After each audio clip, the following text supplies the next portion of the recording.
Welcome to the How Could You podcast. I'm Lauren Tocci. And I'm Ryan Tocci. I met this 6-year-old child with blank, pale, emotionless face and the blackest eyes, the devil's eyes. I spent years trying to reach him, and then another 7 trying to keep him locked up, because I realized what was living behind that boy's eyes was purely and simply evil. I knew you were going to go Loomis. I was like, he could go with iconic sheriff bracket. It's Halloween. Everyone deserves one good scare. But I'm like, 100% he's going to be ride or die for Loomis in this opening quote. I wanted to put us into a space to know this character we're talking about today. Fun times. Well, if you are joining us for the first time, thank you so much for checking out our podcast. We are 2 people who fell in love at a movie theater and never quite left. We started this show because we had gaps in our film knowledge that we desperately wanted to film, even as 2 very ardent moviegoers. And this has morphed and changed over time just to be 2 people who are passionate about film talking about movies every 2 weeks. So thank you so much for checking us out. And we are desperately excited to talk about this movie today. Yes. I think I've been waiting the 3 years since we started this podcast to do this. You wore Halloween pajamas to bed last night. You're wearing a Halloween t-shirt today. There's a tiny little Michael Myers Funko Pop behind you. You're living your best life. I have an appropriately themed t-shirt. So we started out every episode with Tossi's takes. Do you have one particularly for this week before we lead into this film? Absolutely. McDonald's Happy Meal pails are back. Halloween Happy Meal pails are back, people. McGobbling, the Ghost, the Pumpkin, McPumpkin, I think it's called. You gotta go out and get them. Wait, please tell me it's actually called McPumpkin. I'm almost positive. That is my favorite We're thing. getting those back this year. Hopefully next year we get the chicken nuggets. I want a little chicken nugget that looks like a vampire. Oh my gosh, those were the cutest. Yeah. But the thing is like, I'm stoked about this. I was just talking to our friend Holly about this, and like, there was one other time they came back. Like, they were like present through childhood, and then they came back when I was like in middle school, and like homies, that's been like a long time. Like, I've been waiting for these buckets. I almost bought like a leather purse of these buckets because that's how much I ride for these buckets. So stoked. Phenomenal Tossi's takes. All right, now I want your Halloween Tossi's takes. Okay, mine is a little different. I'm actually going to be shouting out another film podcast. Nightmare on Film Street has been doing a 31 days of Halloween horror movie challenge. They have a prompt every day. You may have seen these populating or How Could You Podcast Twitter, or if you follow Ryan on Instagram, you may have seen them there. This has just been so much fun. I really enjoyed this month. I think we're watching movies we probably wouldn't have thought to watch. And it's just been like a delight. So, yeah, the prompts make you think. It gets you, it gets you kind of going a little bit, like you said, a little outside the box. It's been really cool. I've really been enjoying us doing it this year. Yeah, and I'm excited to see like how the month ends up and what other things we get to fit in because of this. It's a great podcast. Highly recommend it. It's definitely, obviously, much more horror centric podcast, which fits for today, obviously. Yeah. Also, really great merchandise. So highly recommend that if you're a horror fan. So yeah, I am with you. That's a great Tossi's take. That's right. They do have good merch. Yeah. If you want a Tossi's takes on an upcoming episode, if you go to whatever platform you listen to us on and leave us a review, hopefully a 5-star one, or a 5 pumpkins one if we want to be themey. If you DM us on Instagram or Twitter or Facebook, get in touch with us. Let us know you left a review. Honor system. You don't have to show us any type of receipts on this. And you will get a Tossi's takes featured on one of our upcoming episodes. Yeah, I can't wait to talk about some of those on here. But we are here today to talk about the man, the thorn, the boogeyman himself, Michael Myers. I'm sorry. You also forgot of his resume, The Shape. Oh yes, I did forget about The Shape. He has many names. It's impossible to think about the landscape of horror and to talk about, Halloween without starting with Michael Myers in so many ways. Obviously, we're going to talk about John Carpenter, and we're going to talk about this cast. Obviously, we know how much you love Loomis. Like, what do you think of, like, Michael Myers', like, status, like, in the horror genre? Does he land on the Mount Rushmore of horror icons, is your question, I guess? I guess, but, like, don't you think he's carved in first? Isn't that, like, pretty automatic? In my opinion, yes. I think there's an argument to be made by some, but to me, I think this character transcends the films, because obviously horror has its niche audience, so not everybody watches it. But I think most people, if you say the name Michael Myers, they know the Halloween franchise. They probably have never seen it, but they know the name Michael Myers. That's a phenomenal point, because you're right. Even if you're not a horror fan, you probably know what that is. Yeah. I would think like other ones like Ghostface maybe.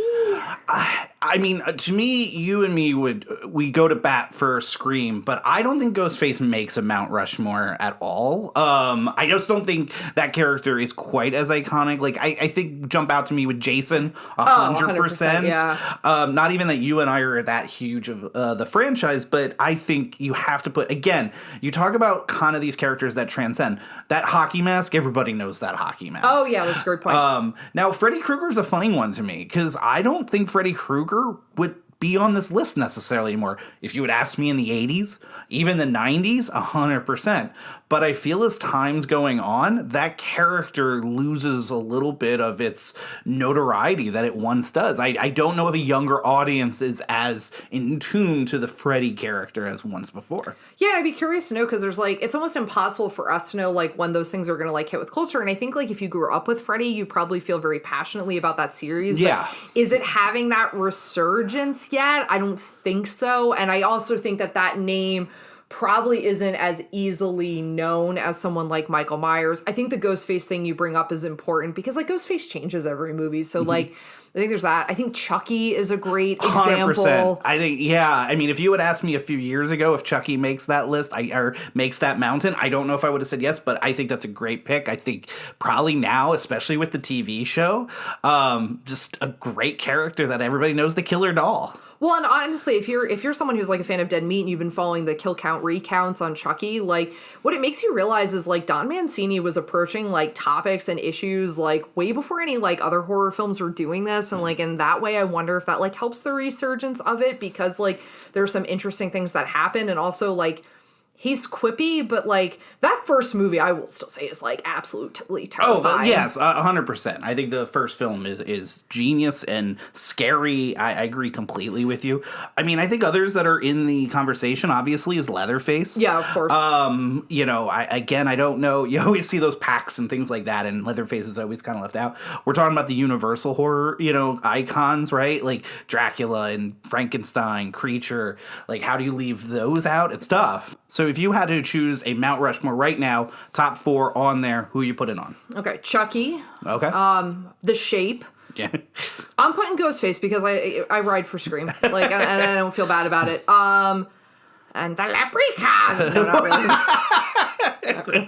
Not really. Probably Jason. I think Jason's so incredibly iconic. How do you not? And also that's an early How Could You podcast episode. So of course I'm going to put Jason on there. Yeah, but Jason wasn't in that. Well, I guess technically he was. He was. Yeah. Depends if you believe the dream sequence. But we both are in agreement. Michael, top of them, first face on there. He's the George Washington on that Mount Rushmore. So, although his teeth are not wooded, I have to ask, when is the first time that Michael Myers terrified you as a youth, Ryan?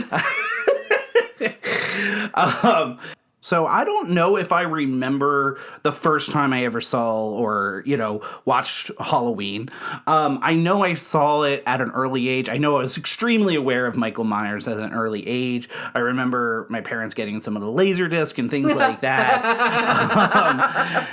So I grew up as a kid that knew the horror icons and talked about them a lot. We've talked a lot about that on the show, but Michael was always, the funny story with Michael Myers to me is this, and how Halloween ends up becoming, to me, the scariest film of all, and how it really gets on my radar 100% is a funny story with my sister Jolene. So she probably doesn't even realize this or know this so essentially, when I was a kid, I remember her specifically talking about how scary Halloween was, and that it was the scariest film you could watch.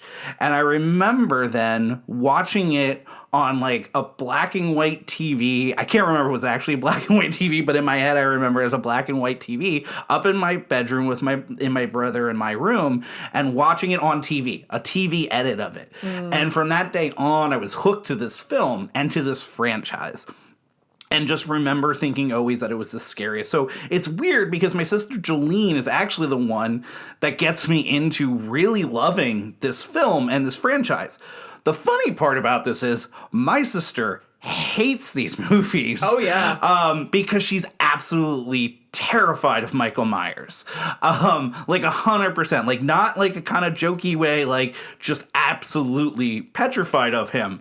And we laugh because her husband's a tall guy named Michael, so it's a really funny, type of thing. And I didn't realize till recently how like genuine this fear is. I always thought, again, it was a little, but it was like, no, this is an absolute.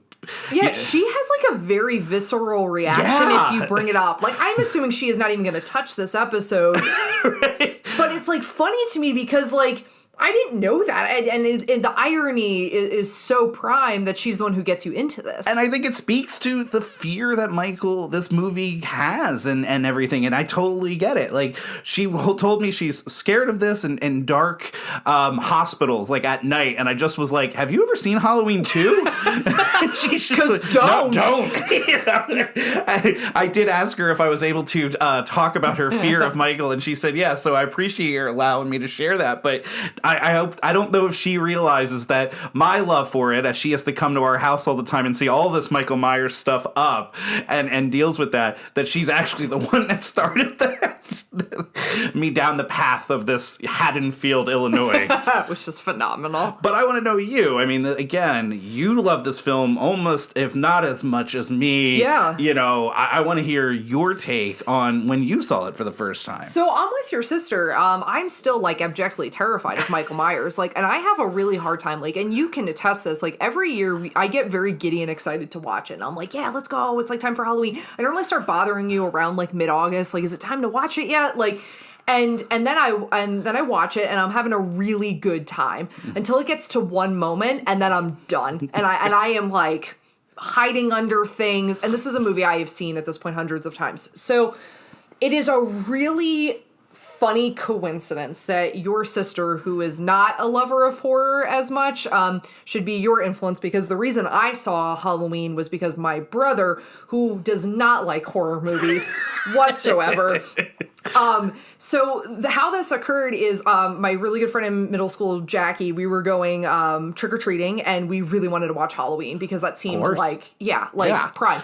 And it was like at that particular moment in age, and it's really funny. We were just having a conversation with two friends about their kid and about being at that age where horror feels kind of like, oh, that's like bad, and you watch it like when you're older, so it's like makes it kind of like scandalous and cool that you get to watch it. And that's exactly how I felt about watching horror movies. Now, my parents, like yours, kind of instilled in me, I think, in many ways, like a love of horror. I think my parents was very unintentional, but like, and so I really wanted to see this. And so my brother took me to Walmart so he could go buy it for me. But, like, he had to show ID, and, like, the person at the checkout counter gave my brother such a hassle about this because I was with them. And she was like, are you sure it's for you and not for her? Like, and gave us this, like, whole... I don't even know if Thanks Dan... a lot, Tipper Gore. Right? I don't even know if Dan remembers this, but, like, it's, like, burned in my memory. And I can't even remember if we got it then or, like, my parents had to go back and get it. But my memory of it is we watched it in my parents' basement. We had, like, a little spare room down there. That's like where I would host sleepovers. We had this like little tiny tube TV. And we watched it, like a really tiny tube TV, embarrassingly small. And we sat like 5 inches away from the screen, like watching Halloween. And like, I was enchanted and terrified. And like, the thing is, there is one shot particularly in my mind that I can remember. It's when Tommy Doyle, and this is always the part I get scared at, when Tommy Doyle looks across the street and sees Michael Myers standing outside of Lindsay's house. Oh, yeah. And I can still picture in my parents' basement on the tube TV, which had like a weird blue tint to it. So it was like extra blue at that moment. And I can still see it in my head on that TV. Like, it imprinted something on me in a very weird way. And I've like never looked back, and I love horror, but I am terrified every time. Like, I don't even, like, we're going to have this conversation and it's going to seem like fun and like, wow, Lauren's really into horror. But like the second we're done, I'm going to need to go put on like Bluey or something on Disney Plus because I'm going to be like filled with terror just even thinking about the movie. It's a very complicated thing, and also very understandable how this gets such cult recognition status. I mean, this changed film culture. This certainly changed horror culture in so many ways. And I think it's so much of like what this final product is and the fandom that grew around it, but certainly none of this happens without it going to production. And this, like so many films that we've talked about on the show, does not exactly have a straight path from concept to completion. This had its own little winding road of how we end up getting this film. Yeah, you know, you wonder at this point if the legacy of the film production almost now is as, you know, widely known as the film itself. So this film, you know, we all know Carpenter and his fingerprint is everywhere with it, but we're going to address a bunch of different people that really this film doesn't come to fruition without them. And the first is the person with the idea to make this movie, which is actually Irwin Yablans, who was the producer. He was the film producer. He had done the producing for Assault on Precinct 13 with Carpenter. So he was essentially at a film festival in Milan, and on his way back, he kind of came up with this idea for this film. He essentially was looking for a cheap movie to make. He didn't have money to buy any, the rights of a play or a book or anything like that. And he was just trying to come up with an idea. So he had this idea of a film taking place on Halloween night.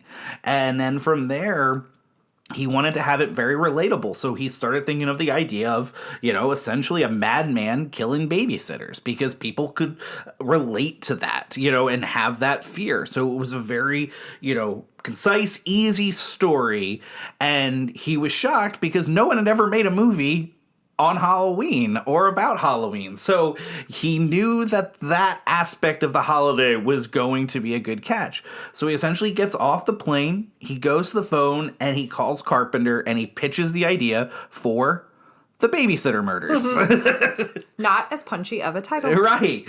And from there, that starts to take off. Well, and this is where, Debra Hill becomes so influential, right? It's actually funny I always forget, because I always thought it was actually Debra Hill that was the one who said it should be set on Halloween.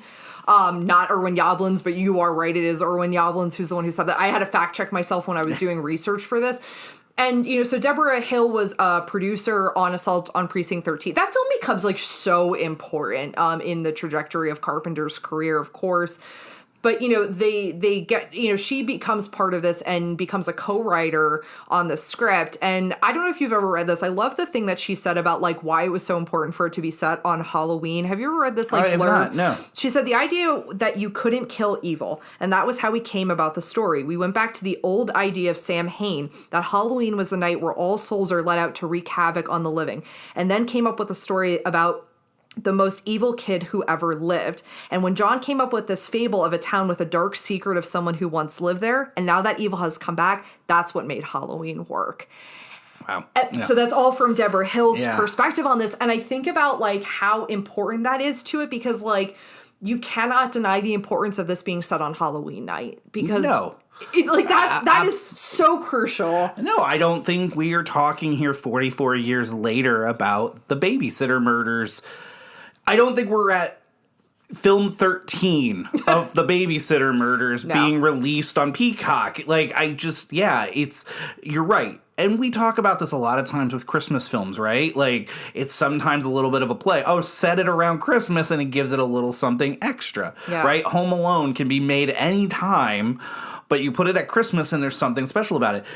And yes, I mean, maybe it was a marketing trick or whatever you want to say, but it works because you still have to execute. Well, and this was also too, Carpenter was in conversation. It's funny you should say Christmas, because Carpenter was in conversation with Bob Clark, who had very famously made Black Christmas. And then goes on to make A Christmas Story. But he talked to Bob Clark about this, because Bob Clark, I did an interview, I forget, it was, I think I want to say the 90s, where he talked about Carpenter didn't rip this idea off of me. He just realized the benefit of it being set on Halloween, imagining almost like Black Christmas having a sequel. What if this guy then escaped and started to kill on Halloween. Well, it's funny you say that. I don't think I ever thought of them in the same way, but now that you say that, yeah, the bones are there for very almost, kind of sister type films almost. Well, and the thing is like, I think we all talk about how like influential Halloween is. It's not to say that Black Christmas isn't. Obviously Black Christmas is incredibly influential, but Bob Clark like firmly was like, no, it's, yeah, the idea of it, sure, but like, no, what Carpenter is able to do as a filmmaker, and that's because of like, I think there's always that like, in horror, it's kind of like anything on film Twitter, right? Like, it's just, sometimes we hold hands and sing around the campfire, and sometimes we get very like defensive of our darlings, and I think that was kind of part of it, and Bob Clark like kind of put that to bed.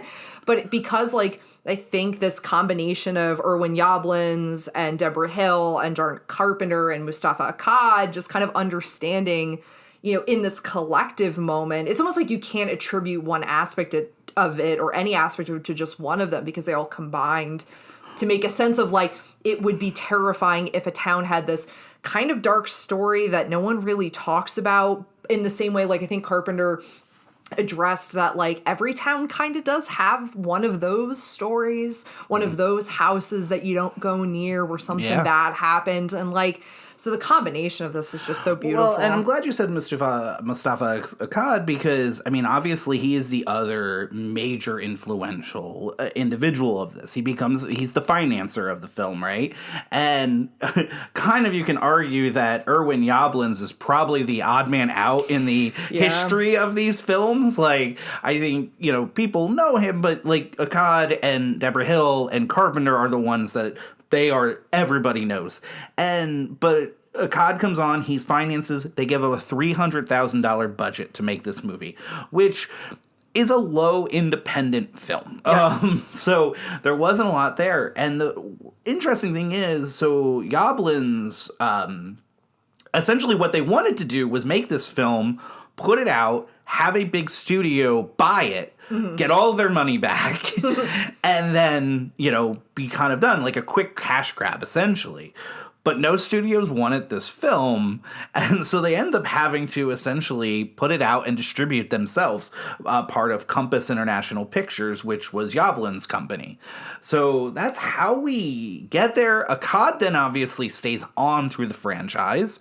He most notably for years was really the one that was still shepherding it all the way through Halloween Resurrection Part 8. So Malik Akkad, Mustafa's son, he ends up taking over the reins then from producing and financing, and he is still attached to this day, and still you'll see him in the credits, with the exception of one, but we won't talk about that particular. We don't talk about zombies. No. But yeah, that's how we get the money for this film. That's how we get to Carpenter and Hill writing this film, and then, essentially then directing from there. A moment of praise for Debra Hill, an absolute queen, an absolute icon. If it weren't for her, we wouldn't have a Haddonfield, Illinois, which is actually named after her hometown, Haddonfield, New Jersey, which is incredible. Debra Hill is just such like a remarkable component of this.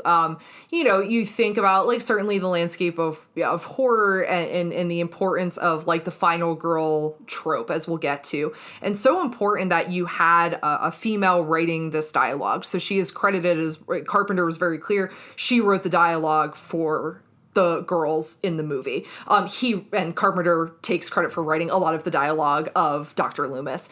And like the importance of this is like, I think oftentimes like why I approach this movie in a giddy way is because I love the relationship of Linda, Annie, and Laurie so much because it feels so natural. And that's like a complete credit to Debra Hill, who, worked on Assault on Precinct 13, as we've already said. She goes on to also produce on Escape from LA, the remake of The Fog, which is one of her last things that she did. She also produced on World Trade Center, famously on Adventures in Babysitting, the absolutely iconic Clue. I mean, her career is incredible and incredibly influential in the things that she was involved in. She also, in the 80s, this is my favorite thing I found out about her, she worked for the Walt Disney Company. She produced the Disneyland 35th anniversary special, and she has actually produced some of the films that are in the Disney parks, if anyone is listening and knows which, I have been deep diving for days trying to find out which ones they are, but she produced films, and the only thing I could find of it was things that are still existent, but no listing of which films these are, which I just love. I love this Disney Halloween crossover. It brings my heart so much happiness.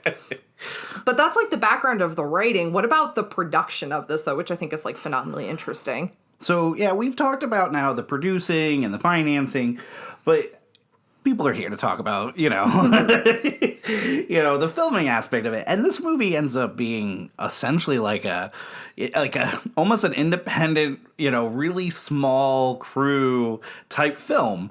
And I think that's where we get our warts and everything later on with it, but... You bite your tongue. Listen, we can talk about that aspect as we're talking about the film. But no, this movie ends up getting written by Carpenter and Debra Hill within 10 days. Mm-hmm. And just for a fun fact, yes, they were dating at this time. But it's only shot over 20 days. So it's a very quick turnaround film. They shot it in the spring of 78, and this film ends up getting put out on October 25th, 1978, and gets released in Kansas City. So it's a very quick shoot, very quick turnaround. You can see that, they were looking to take advantage of the Halloween season aspect of this. But when we look at this film, Carpenter, he asked, one of the things he wanted was essentially, he wanted a $10,000 budget for himself, a $10,000 paycheck. He wanted writing, directing, and creative control. Mm-hmm. And he wanted to brand himself, and that's why it's John Carpenter's Halloween. So those are some things that he wanted to put his fingerprints on right away with it. But then we get into some of the fun stuff here of casting. Mm-hmm. We look at, obviously Jamie Lee Curtis becomes a household name, iconic because of this movie, but she's not Carpenter's first choice. Which is just absurd. Right? Anne Lockhart, I believe her name was, from Battlestar Galactica, was his top choice. I don't know who that is, no offense to her. I know that she was almost Laurie Strode. That's about what I know about her. So, obviously that, but Jamie Lee Curtis, she comes from Hollywood royalty with Janet Leigh as her mom, but she doesn't have a lot of acting credits before this film. And to this day, she very much has a great relationship with Carpenter and very appreciative of him at the end of the day, giving him the chance for this. Yeah, and honestly, you think about how crucial that casting is. I always like listening to interviews with Jamie Lee Curtis now where she talks about she wasn't Laurie Strode. She was like, I didn't look like Laurie Strode. I didn't talk like Laurie Strode. That was not my personality. And it's incredible because you get so inextricably linked with who this character is, but it's nothing like your youthful identity. So it's kind of funny because I think she I think she's been quoted as saying she was more like Linda. Yes. Yes. She always talks about that. She wasn't Laurie, which is incredible because she embodies so easily, I think, everything Laurie's supposed to be. Yeah. You talked about the relationship between the three, girls in this. And I'll say that I agree with you completely. And it's because all of them feel really natural in these roles. And obviously Jamie Lee being the top of it. She just feels so fleshed out in a real character. There's just such authenticity to her as Laurie. Well, and I think also it's you buy their friendship because you buy the roles that they occupy in their little trio.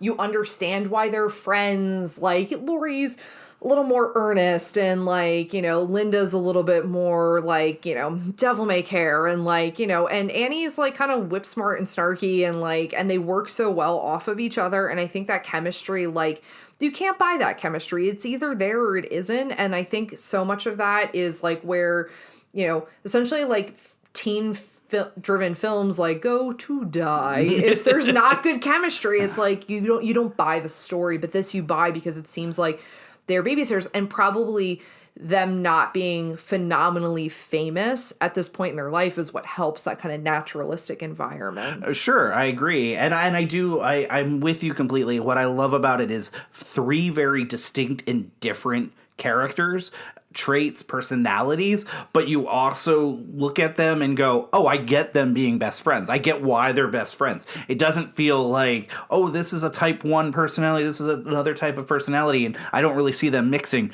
They just work really well together. Yeah, and I think there's like a lot of like care, and they obviously, you know, Lori's like, you know, the bookish one, and she's like clearly not as social as them, so she almost like needs them for her socialization. But it's like, I think it's that natural thing of like, you believe it, which is what makes it like all the more terrifying when things turn the way they do, because you do believe them to be best friends. And amazing that this could be so natural, given that, you know, this was not shot in Haddonfield, Illinois in October, but Pasadena, California in May. Right. Wart 1 or Thing 1, there are palm trees in the background. I never see them. I'm going to be very honest. I look for them, but I don't see them. I do think there's a little bit more made of that than there is. I'm sure there's 1 or 2, I think, in some long shots. Now, the 100% thing I'll say is, though, for being October 31st, those trees are real green. Right. Given that, you know, what is it? Like, there's 1 bag of brown leaves that they had for production that they would scatter around. Well, it's not even that they were real leaves. They were hand-painted leaves and some recycled leaves that they had 1 bag. But the best, and I had to double check it, and it is legitimate. Do you know who was one of the people responsible for raking the leaves and making sure that they were... No, but I think I'm going to love the answer. Mr. Freddy Krueger himself, Robert Englund, in 2018 did an interview that he had a buddy that was helping out and went down and was helping rake the leaves up in between, you know, shots so they can move it on to the next set. Yeah. I have never... This is real. This is very real. In my research, I saw it 1 spot, and I was like, that sounds like it could be made up. But no, he did an interview in 2018 and talked about it. What's crazy about this, too, is Nightmare on Elm Street is not filmed far from where Halloween was shot either. Right. I mean, you're talking miles, mere miles. That is fascinating. So, you know, next time you're watching Halloween, you think of those leaves, just think of Freddy Krueger. Freddy Krueger kind of looking like, Janitor Willie from when he does Freddy raking up the leaves. But yeah, so obviously they had to deal with their constraints that they had, and Pasadena being one of them. We talked about, again, a little bit more about the casting is, PJ Souls ends up getting the role of Linda because of coming off of Carrie. She had that small role in Carrie, and they liked her so much, so she gets the role from there.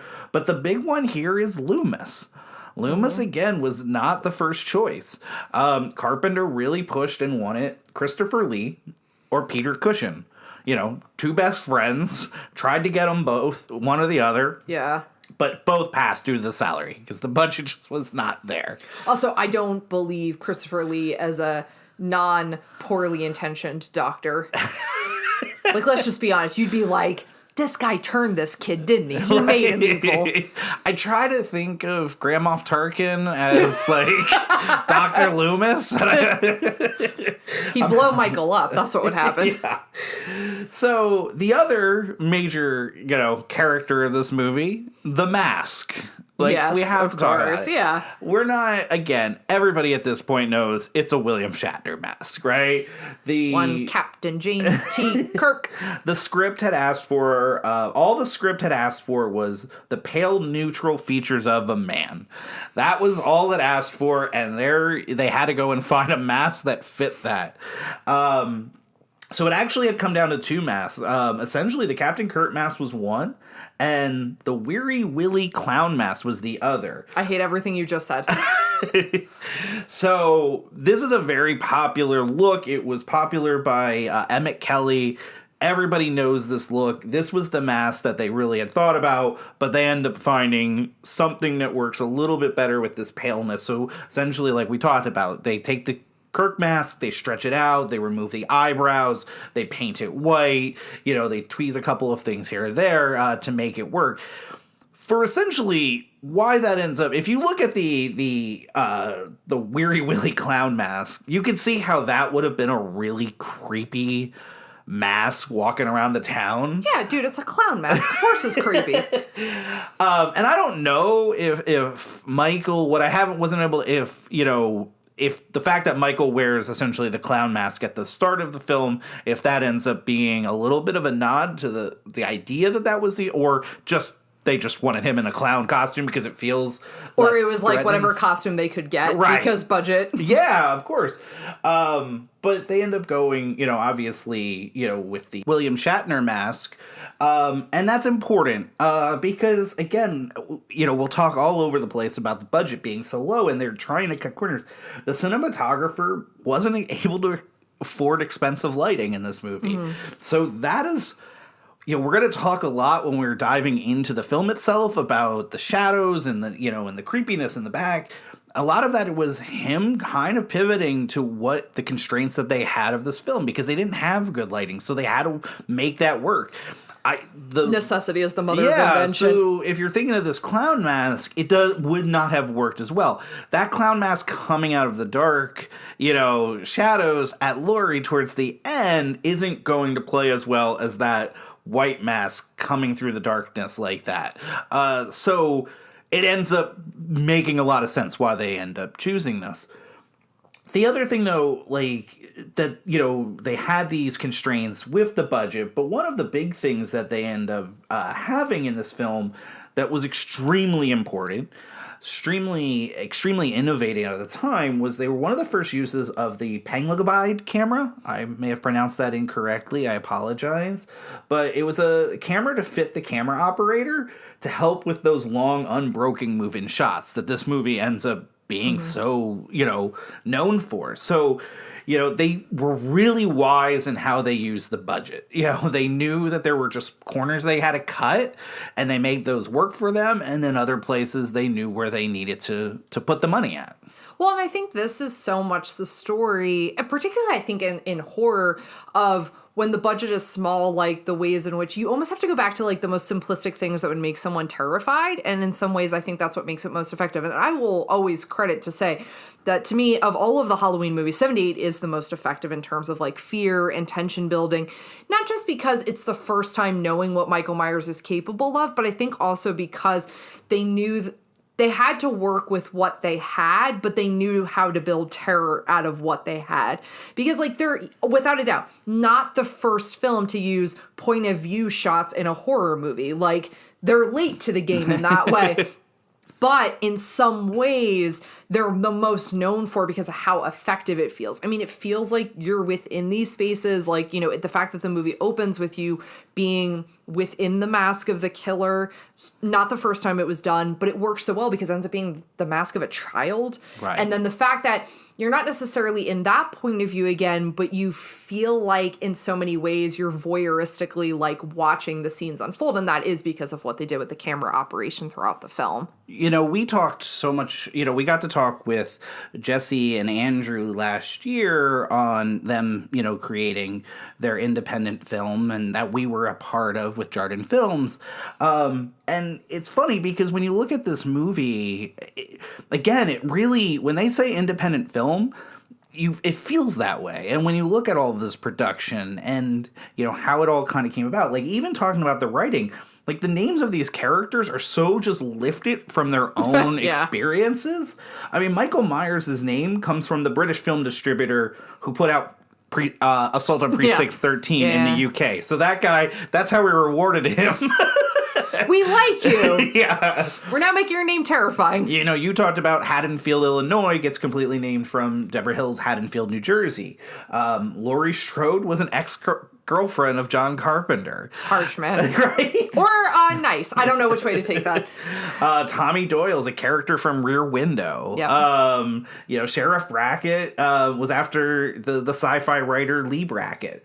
Dr. Loomis is named after Sam Loomis from Psycho. Yeah. So, I mean, it's... It's just, but when you're trying to write a script in 10 days, it makes complete sense why you're pulling these names. Let's be honest, man, it was the 70s too. Like, let's just be real about that writer's room over 10 days. Well, two people who are dating and trying to write a script in 10. Come on. I know I'm jumping way ahead here, but it's just perfect timing you saying that because I was laughing at a quote from Carpenter when he talks about part 2. Yeah. And, the infamous, making Laurie the sister, right? Yeah. And we talk about so these films, there wasn't ever really supposed to be a sequel. There was no plan for a sequel. But it just does so well that contractually they're obligated to write a sequel. And Carpenter talks about how, I didn't think there was any more story and I didn't want to do it, but I had to write a second movie, and every night I sat there and wrote with a 6-pack of beer trying to get through the thing. And I didn't do a very good job, but that was it. I just couldn't do anymore, so I came up with... So the next time when you're getting on my case about not liking Halloween 2, I don't want to hear it from you. But it's so good.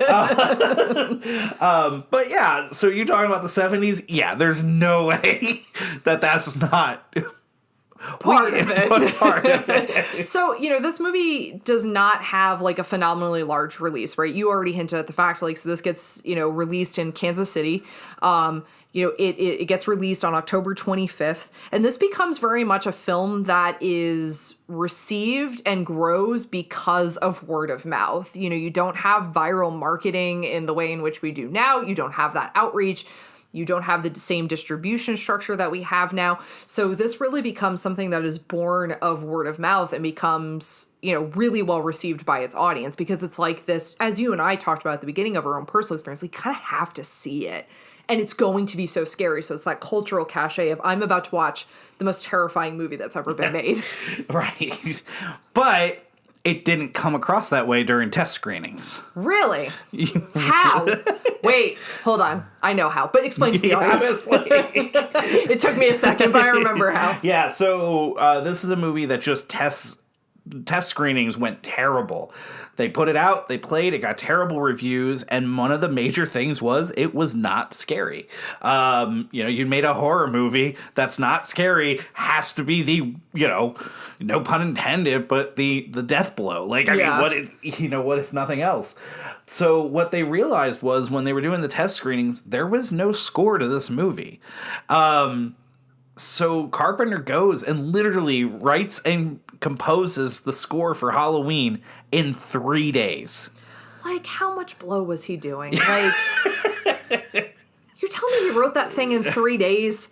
Yeah. So, there is an argument to be made that the entire 44 years of this film comes from that score.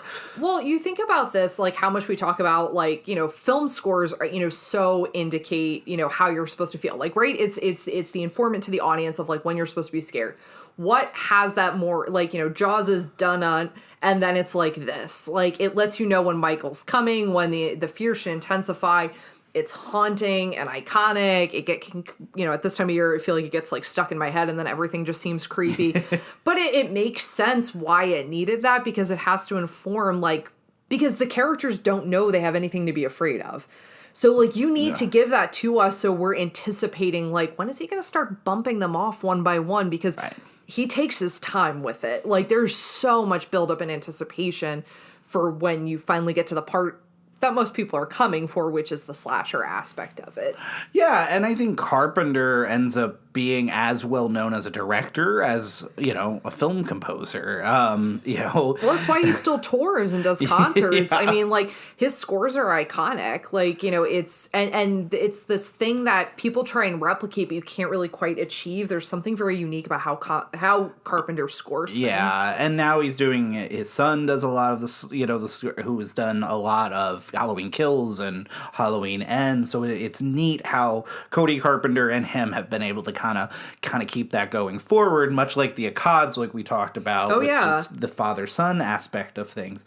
It's funny because we talk, like, again, I don't think you talk to a horror fan. If anybody is remotely a Carpenter fan, they love his scores. And to think about the fact that on The Thing, they essentially told him he wasn't allowed to score that movie is just mind-blowing. I know, but Ennio Morricone's score on The Thing is like... He is, but would you argue it's kind of Carpenter-esque? Oh, no, it is.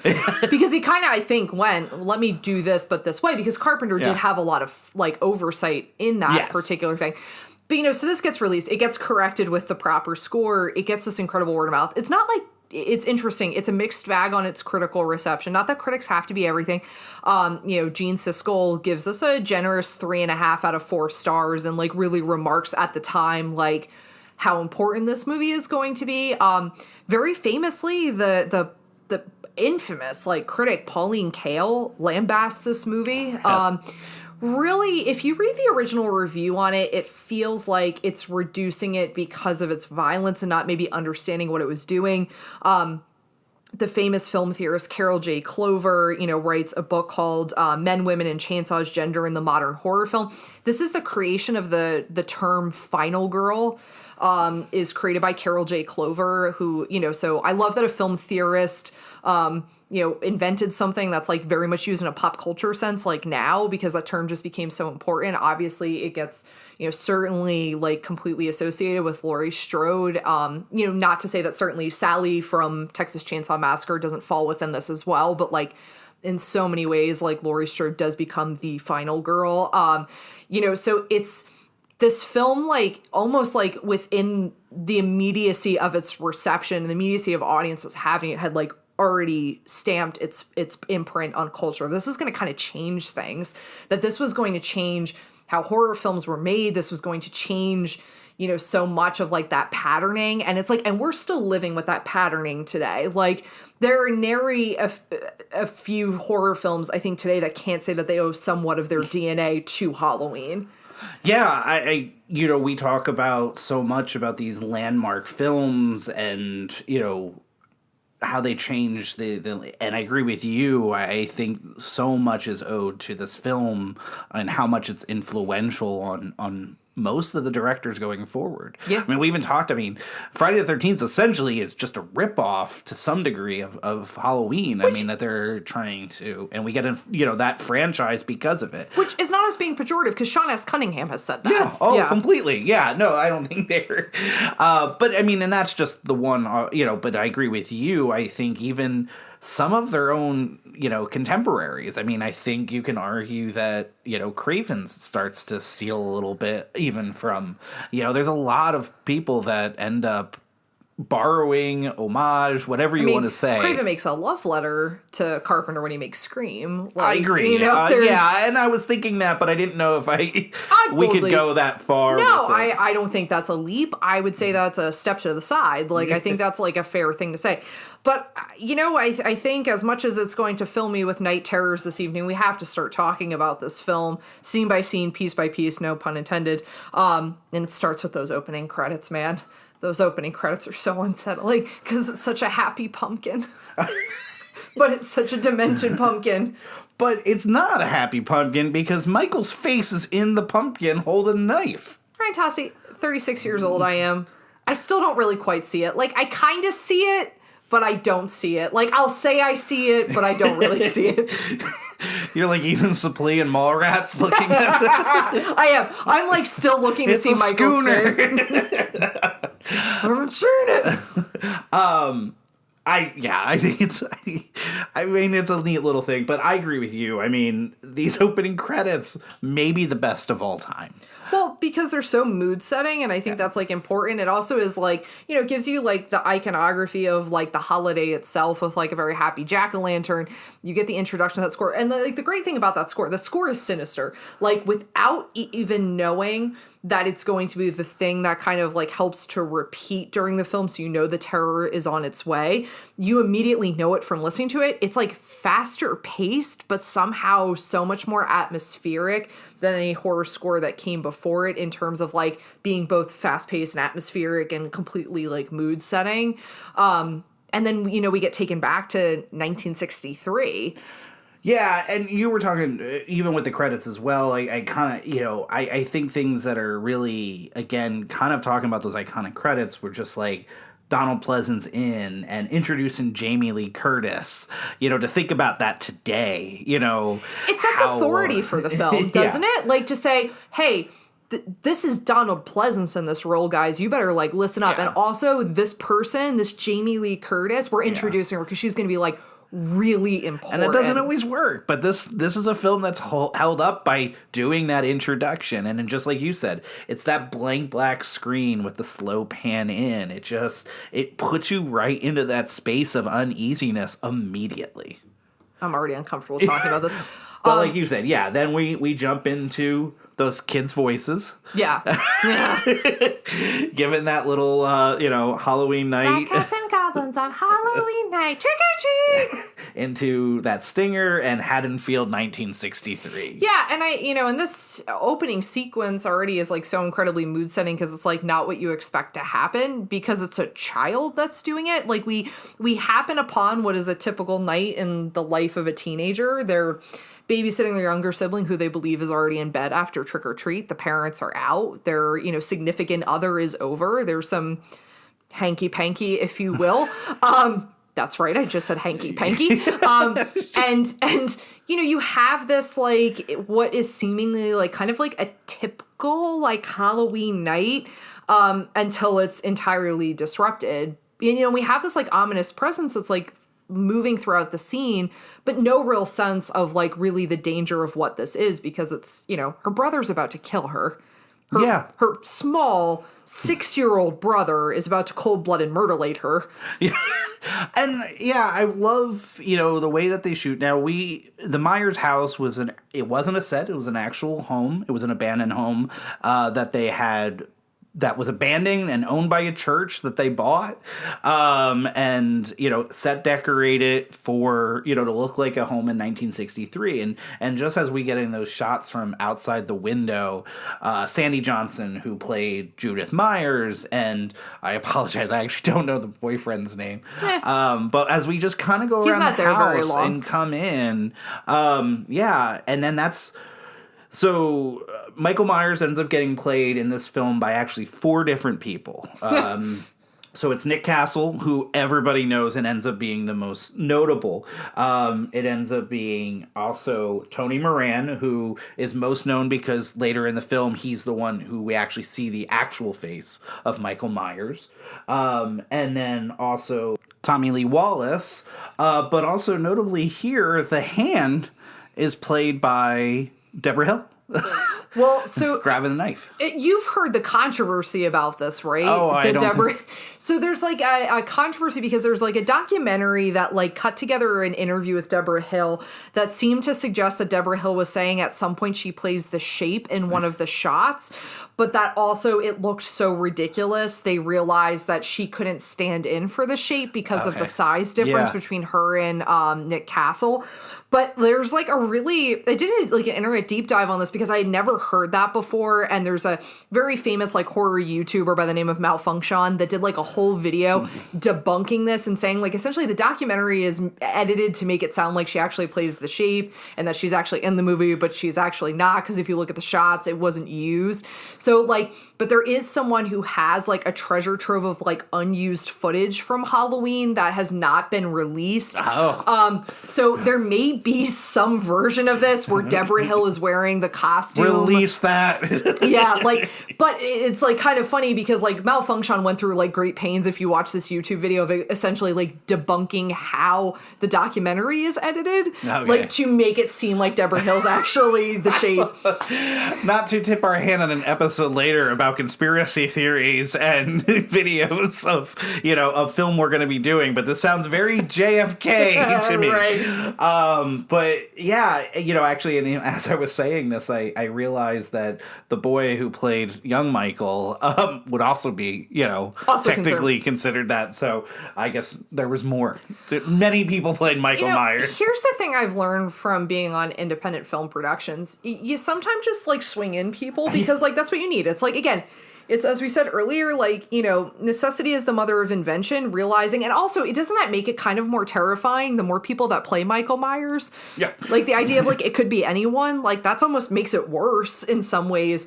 But you get this great opening scene. You get the most tepid reaction to a murder that has ever been documented in Hollywood cinematic history. Okay, the parents didn't realize that their 6-year-old boy just stabbed their daughter. I am 100% baiting you because, like, this is something that you and I have talked about. Like, no, I think it's they don't realize what happened. And I think you're supposed to think that Michael has maybe done some things, and all they know is he's holding a knife and he's just staring blankly. They don't know to suspect. It's actually... if you look at it not as just an awkward choice and instead an intentional one, like what then that is like two parents who are looking at each other going, why is he out here with a knife? But having no frame that they could think that he actually murdered someone, which actually makes that scene and that reaction so much more terrifying because they would never conceive of the fact that their son would kill their daughter. Yeah, I mean, yeah. You always talk about what the hand in the pocket. Oh, I love when she puts the hands in the pocket. Can I tell you, I love things with pockets. I put my hands in my pockets all the time. She's fidgety. So good to know. If we ever have a 6-year-old boy that murders their sister, you're just going to put your hands in your pocket. I'm going to hedge my bets that we're not going to have to worry about that. But if we do, I'm going to put my hands in my pockets. That lets you know, hey, I think maybe our kid murdered someone. We met, we happened to, with our nephew, Patrick, we met the gentleman that had played young Michael. And he talked about how when they ripped off the mask, it like the thing snapped at his ears and hurt him. Aww. So he had to keep that blank stare. Can I tell you, the kid does look in pain. It now kind of makes sense. So from there, so you have this opening, it's very ominous, and now we're on a rainy evening, so it's October 30th, so not the titular date yet, and this is the Smith Grove sequence. I have to think you love this scene. Of course. I mean, it's the introduction to, again, maybe just as iconic as Michael Myers, Dr. Loomis. Why do you love Dr. Loomis so much? It's a character that I've appreciated over the years more. He's flawed. He's scared. He's intent on, no matter what the situation, to keep moving forward because he can recognize something that nobody else is.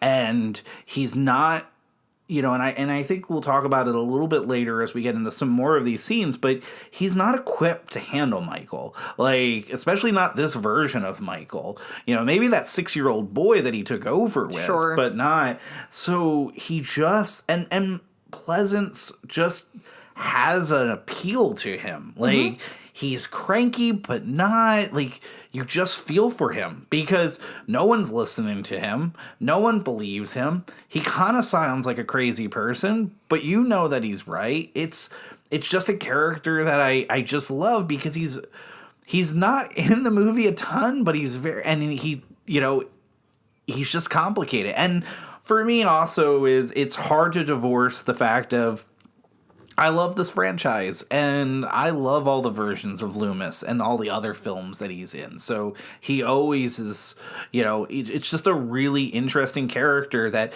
his life turns into just making sure that this man doesn't, Well, and I think it's that resolve. Like he knows he's looked at as crazy and as though this is overkill. I mean, the nurse even comments like Thorazine, he'll barely be able to stand. He just says that's the idea. Like, there's I'm not going to, it's almost like he's like, I'm not going to try and convince you of this. Like, I've said everything I need to say about it. Like, he needs to be kept away. Which is what calling him it. Yeah. Yeah. Which is what makes it terrifying when they make that turn and you see all of the patients in these white gowns. They look like ghosts. It's kind of terrifying. The rain is like pelting down.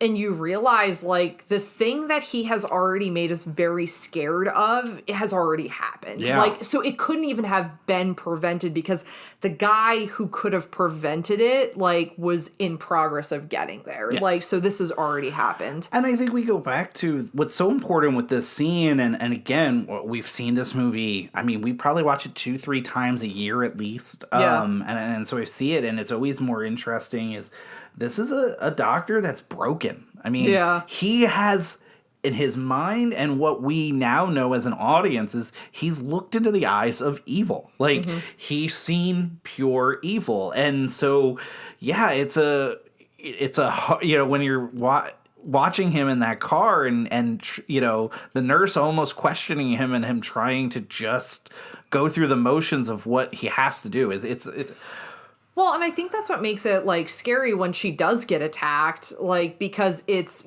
she doesn't get killed, but it's that moment of, like, oh, okay, so he is right. And then I think what that instills then into the rest of the movie because, you know, we're about to move into a sequence where, like, people are not aware of the coming evil, is, like, what it adds, like, so the audience is aware. It's that dramatic irony of, like, well, we know he's coming, and we also now know how scary he is. Not because we've seen him specifically do something, but we've seen the fear he instilled into his doctor. Like, someone who should be a psychologist should be able to look at this objectively, and he's like, I can't. Like, this is pure evil. You know, which is what makes, I think, that transition so brilliant on, you know, from the writing standpoint and the directing standpoint, so smart to then go into kind of the relative piece of Haddonfield, like, right after this. Agreed. I do have a series of questions as we go that I'm going to ask you. I hope it's okay. Sure. They're my offhand questions about the film. We talk about, you know, the murders of the babysitters. But my question to you is, did Michael kill any guards to escape Smith Grove? And, you know, the patients are all walking around. He got out somehow. Like, they're walking in the rain. It wasn't that he just snuck out. How did Michael escape? Unanswerable questions. Oh, wait, that's a different podcast. He had to have murdered guards. Although we never hear them, and I don't think any other film will ever deal with that in the series, unless I'm completely mistaken on this, he had to have killed other guards. I agree with you. Yes, I agree with you. And then I will have a two-part question. First part now, do you have a problem with Michael driving? No. I'm 100% with you. No, I have no problem Why with that. people have an issue with that, I have no idea. So here's the thing, everyone. Like, he also... He seems to be somewhat of a supernatural figure, whether or not you buy that element of him or not, like, in the analysis. Like, I don't know. Like, to me, it's not much of a leap. He's a determined guy. And also, not that I think driving is not a skill, but how hard is it? Like... Right. That's all I think. If you've watched a video of someone driving, you can pretty much get the mechanics, and we don't see what the first part of that driving sequence looks like. He could have been a mess on the road. I agree with you. The other thing is, we know that he's been there for 15 years, but we don't know. We already know that he has to go up in front of. So has he been in, you know, vehicles, that he's been moved around at any point, that he's he would been have able seen to the see operation. these things? Yeah. You know, so, I mean, he's obviously very skilled at things that he does. So I agree with you. I have no problem with it. All right. But yes. Which then takes us to the relative piece of an October 31st morn in Haddonfield with one lone brown leaf kind of trickling across the pavement, and the introduction to Laurie Strode, our final girl, which is a phenomenal introduction. We get that Laurie's theme playing.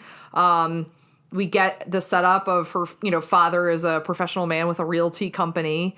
And Strode Realty. Strode Realty, you know, and walking the neighborhood over to, she has to drop a key off at the Myers house. Yeah, I think the best part of this scene is the fact of, like you said, that score. It's a quiet scene, but it puts you uneasy with that just low score underneath, and it puts you on guard from literally the start. It's just a stalking undercurrent of fear. Like, you just have it there. So that's my favorite aspect of this scene, because Laurie seems happy. Yeah, well, and I think the thing is like, Laurie, like, presents immediately as an academic. You can kind of tell from, like, how she dresses and certainly how she'll conduct herself in class later on. But, like, I also think there's, like, there's always something really terrifying on a rewatch of watching characters before they know what's about to happen to them. And this is, like, definitely that, because, like, at this point, like, we know where the intersection is going to be, but she doesn't see it yet. Like, she can't see what's about to happen to her and her friends. You know, so, and I think the introduction of her as, like, a babysitter and, you know, having Tommy Doyle kind of, like, scamper up to her, and he's like, can we carve a jack-o'-lantern? Can we get like, and he's going through things, and she's like, sure. And you get the sense that, like, Laurie is sweet-natured and fun and kind and nurturing. All things that become really important later on, but we get to see them in their most, like, innocent form at this particular moment. Yeah, and not to talk too much about the sequels, but you talking about this stuff with Tommy, I had somebody, a coworker of mine, who we were talking about the Halloween films, and he was talking about that scene in Halloween Kills when Anthony Michael Hall changes when he sees Laurie, and almost sounds like, and that hit better for me. Like, there was something about that this time watching Halloween and seeing young Tommy and then thinking of him as older. We also get the spook house, right? The The Myers house for the first time when we see it in its form. This is an interesting moment because when Laurie walks up, this is kind of your nexus point, right? Of all of the sequels. Because this is the moment where Michael looks out and kind of chooses to follow them. Yeah. And why I say that is because it depends on which version of the timelines you want to believe to be true, the sister or the not the sister, you know. Does he just choose randomly or not? This is an interesting moment, but a very important moment to the entire franchise. Well, because you have that looking and peering out. Again, it's that voyeuristic element of, like, how this is shot. And I think, like, by having him look out and see Laurie, it seems like that kind of gets, like, the target figure of, like obsession or, like, fascination, however you want to look at it. Like, or, you know, again, it comes down to, like, how you want to analyze Michael. But what I like about that is because it's that moment of, like, if you had even been lulled into a false sense of security, it's the reminder of what's coming. And then, you know, Laurie kind of walks away. There's no encounter at that particular moment. It's just that watching and looking, which is why it's so important, I think. And then right away we go back to Loomis and all of his very present fear being realized of Michael, because, like, what Loomis is trying to say to the head of the hospital about, like, what they need to do, we already know as an audience. Yeah, no, he's already in Haddonfield. Right. He has already seen someone that he is obviously going to become obsessed with. Like, it's already in motion. And Loomis knows that to be the case and knows that they already haven't stopped him enough. This brings up part 2 of my question. Oh, I love this. Michael Myers.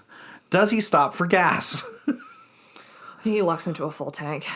He does. And I believe, because again, I know some people complain about this, but I want to do the math here. Michael Myers, when they talk about it at Smith Grove, he's 150 miles from Haddonfield. Sure. All right. We know that he stops about 75 miles out because that's when he gets his overalls, because there's a sign that says Haddonfield 75 miles away.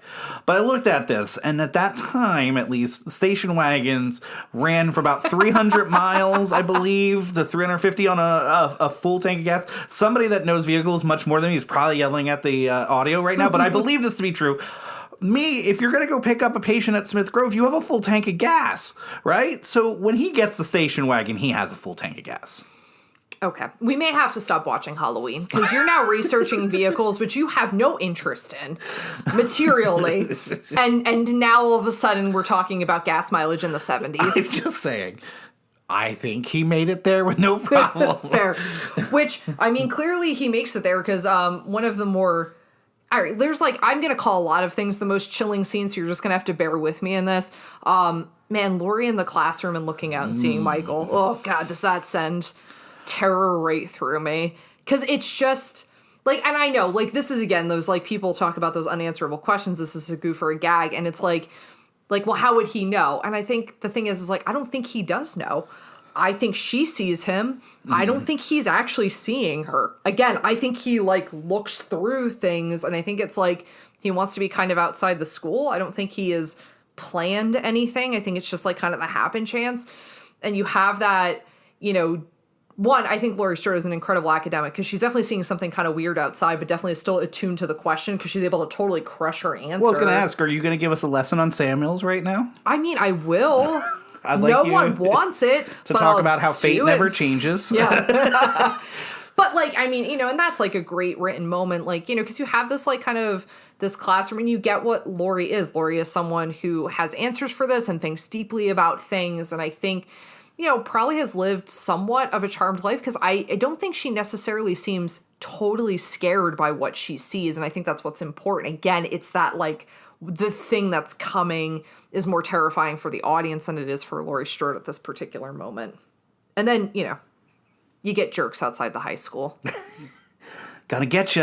Oh, God, I hate that. I literally, truly hate that part because they're so annoying. And then they break poor Tommy Doyle's massive pumpkin. Also, where are the adults? Where are the adults? It's the 70s. That's true. Pretty much anytime we have an issue, we just say it's the 70s. They're doing whatever Carpenter and Hill had to do to write the script in 10 days. I like Halloween because somebody can just sit outside the school with a white mask creepily and drive around and no one questions it. That's definitely the 70s. Or like the clown scare of 2016. Like those are like pretty much the circumstances. But like I think that kind of moment, again, is like we talk and focus so much on Laurie Strode, but something very significant happens to Tommy Doyle, and that thing is building up throughout the movie because, like, Tommy doesn't want to go near the Myers house. Tommy has, is in a situation where we know he's scared, and then we get, the character of Lonnie actually has, like, an encounter with Michael Myers. Michael doesn't kill him at that particular moment. He's just able to kind of run away, but it's like that thing is there, and it's almost like this almost this moment of like sweet justice where you're like, yeah, that's what you get, bully. You get scared by Michael Myers. Is that Lonnie? I can't remember. I guess we should know who Lonnie is because Lonnie goes up to Yeah. I love this scene. I love how it's shot. Even if there's aspects of it that may be problematic, not problematic in a bad way, just in a structural way or whatever, but like that backseat point of view of Michael driving and following slowly Tommy, and you just have that fear that I know that he's not going to get him at this time. No, but like it's just like the creepy, like that Tommy has no idea that this guy is just driving there slowly. Oh, it's terrifying. You have no idea what he's thinking. Like, is this thought that he's going to go after him? Is he not going after him? Well, and isn't that what is like the central like problem of Michael Myers is like you have no idea, and that's what makes it so scary. Yeah. Like the lack of motive, like the lack of like, is this intentional or does it just he just keeps running into them because it feels intentional, but does he really have, like, I mean, he does have a sense that certainly there's some linkage point between Laurie and Tommy because he sees them earlier. And I think this is also what makes it terrifying. Again, like, the dramatic irony is almost the most terrifying parts of this movie because then you have, like, the next scene of, like, Loomis is calling in, not seeing that, there's like a dead body in the bush. Yeah, it's a funny scene to watch now because it's like poor Loomis, man. He's trying to get to Haddonfield as quickly as possible. Yeah. Has to stop off at a payphone, and then Michael had to get some clothes. Yeah, which. I mean, listen, poor planning on Michael's part. Like, he got a station wagon that was fully loaded, but didn't think, like, I'm probably gonna have to change out of this frock. This thing's. Again, he went 75 miles just feeling free.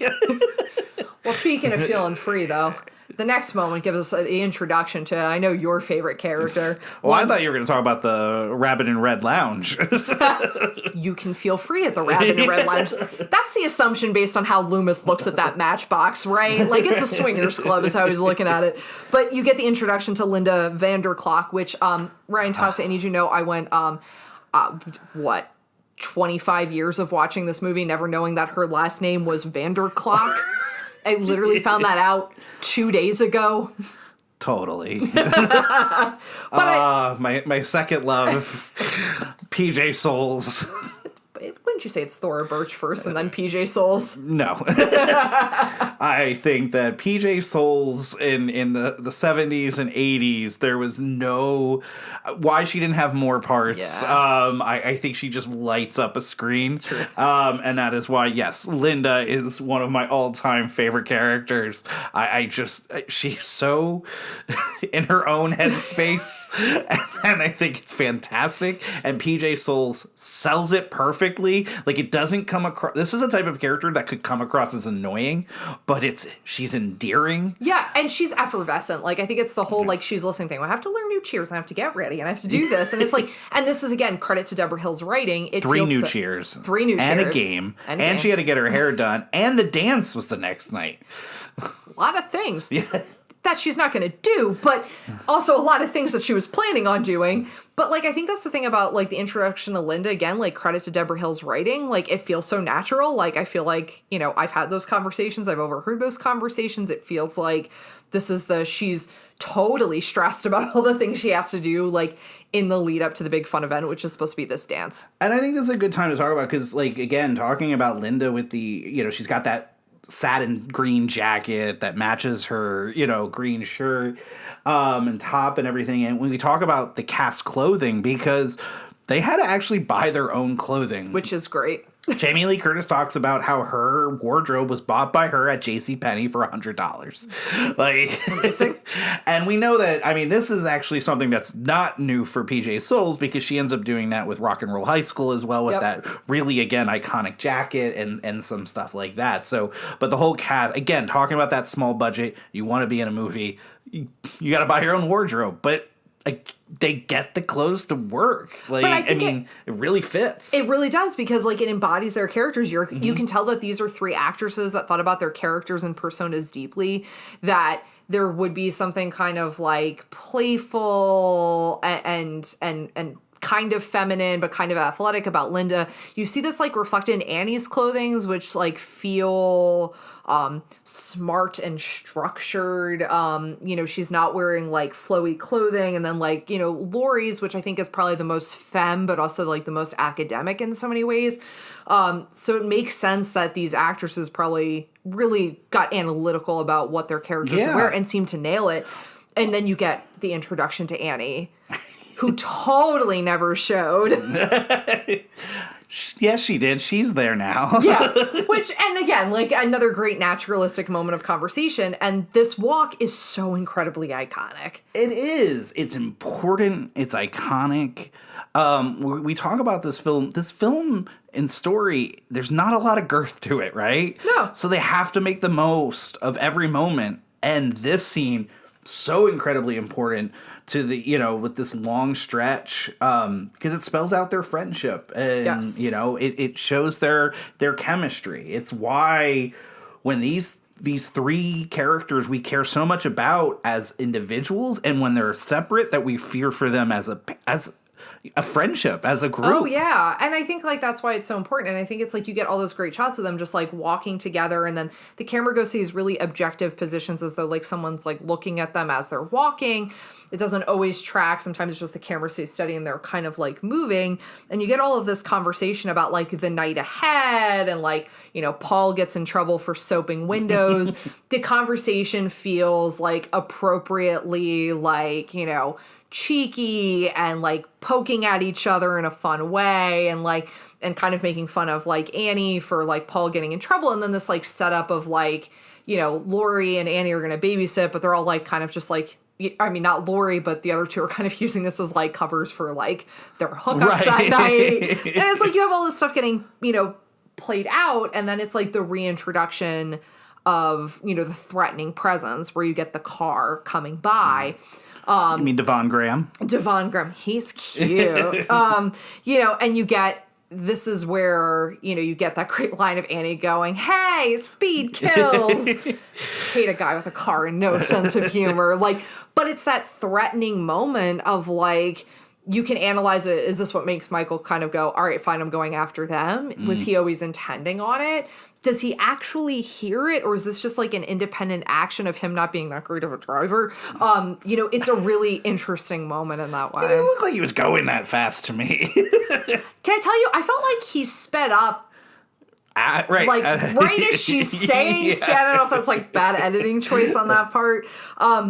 And then, so one of the things that's really great about this is if you are a diehard fan of Halloween, like you can go visit all of these locations. If you are willing to traipse out to Pasadena, California, which I highly recommend, actually this is in South Pasadena, you can walk this street. The hedge that Michael stands behind that Laurie sees him, and then Annie like goes to like kind of threaten him. Because you see like Annie's protective of Laurie. Like she goes to like shake the bush. Yes. I have a lot to say about Annie upcoming. Okay. And like, so you have that like moment where like she goes to shake the bush, that you can walk on that street and that hedge is still there. Yeah. And the neighborhood looks like untouched by time, but like in a beautiful way, like it's been very well maintained. There's only one weird thing that happened when we were there. Do you remember? It was a coyote. Yeah, a rabid coyote right. in the middle of the street because a woman came and warned us, and we're like, yo, we just wanted to see the Halloween filming. Get the shot and get going. Yeah, exactly. Essentially. This is, though, like we say so many spots in this movie that are iconic and this behind the bush, but this is where they were just smart. I mean, this is a moment that's out in pure daylight. Oh, yeah. But it's still creepy and haunting, and it was because of the choice of them to just always keep Michael somewhat hidden. Yeah. You never, for the most part, like even later when we get full shots of him, it's darkness, so he's shadowed everywhere. In this, to have him only half seen, just half a so it allows all of this imagination to build up. We talked about my sister. It's why she's terrified. Do you see somebody half in those bushes, or was that in a blink of an eye, they're gone. Like, what is, this is why Lauren doesn't do well after we watch or talk about Halloween. Because if you have an overactive imagination, and, like, there is so much of Annie that kind of, like, brushes it off as that, but, like, you can tell in the moment, though, she's like, wait, what did you say is going on? But then it's like... She should have been concerned about that smoke that was just coming at her. That naturally happens with bushes. I don't know what you're talking about. But I think you're right to point out this kind of, like, the present fear of, like, Michael Myers is just kind of always kept hidden. It's kind of this, like, nagging thing that is... somewhat there, but not entirely identifiable, which is why I think that, like, sequence that comes next when Laurie's home and sees him in the laundry is so terrifying, which, folks, we have a painting of literally in our living room. Why, I don't know, but, well, I gave it to you. That's you gave it to me, and it's one of my favorite things we have in this home. Yeah, it's a beautiful painting. It's actually a really beautiful painting. It sounds, trite, but it's cool. Yeah, no, it is. It's like, just a really cool, yeah. But I think that, like, that shot's so important because I think it's like Laurie, you can tell, is now really starting to get scared because, like, it's that there's something going wrong here. Either I'm seeing things or there's someone there, and, like, which is the more terrifying situation? Am I actually seeing someone or am I not? Well, he literally disappears in maybe a blink. Yeah, you could have taken a beat on that, guys.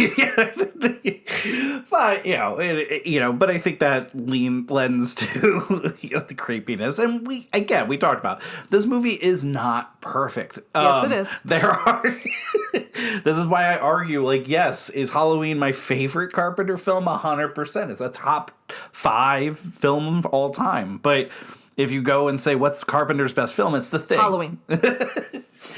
So this is one of those moments, you talk about this uneasiness of Laurie. There's actually, in the TV edit of this movie, there are extra scenes. Because what happened was when they had to cut things down, and it's a short film to begin with, and when they put it on TV, they need it more. So during production of Halloween 2, they actually filmed a couple of extra scenes to add into the movie. There's scenes that I really love, and I actually kind of wish were in a version that you could watch.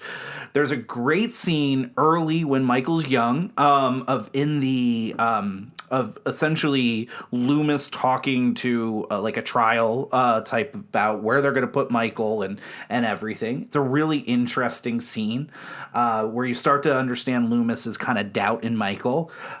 We also find out what Michael's middle name is during that scene. Do you know what Michael Myers' middle name is? Eugene. It's Audrey. Michael Audrey Myers. Do you think Michael Eugene Myers kind of rips his power for him? Yeah. Like, but then real name's Eugene.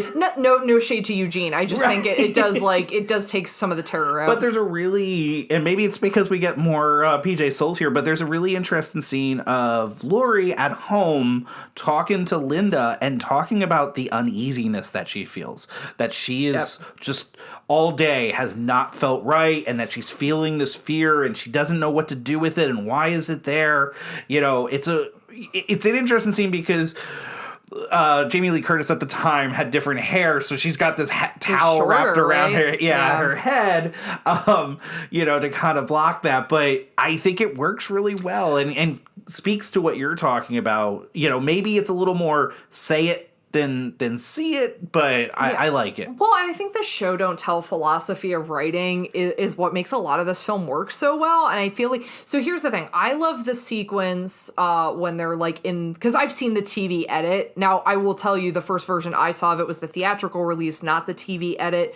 So I saw those scenes later. So the scene in, at Smith's Grove, like the panel scene, I think is kind of great.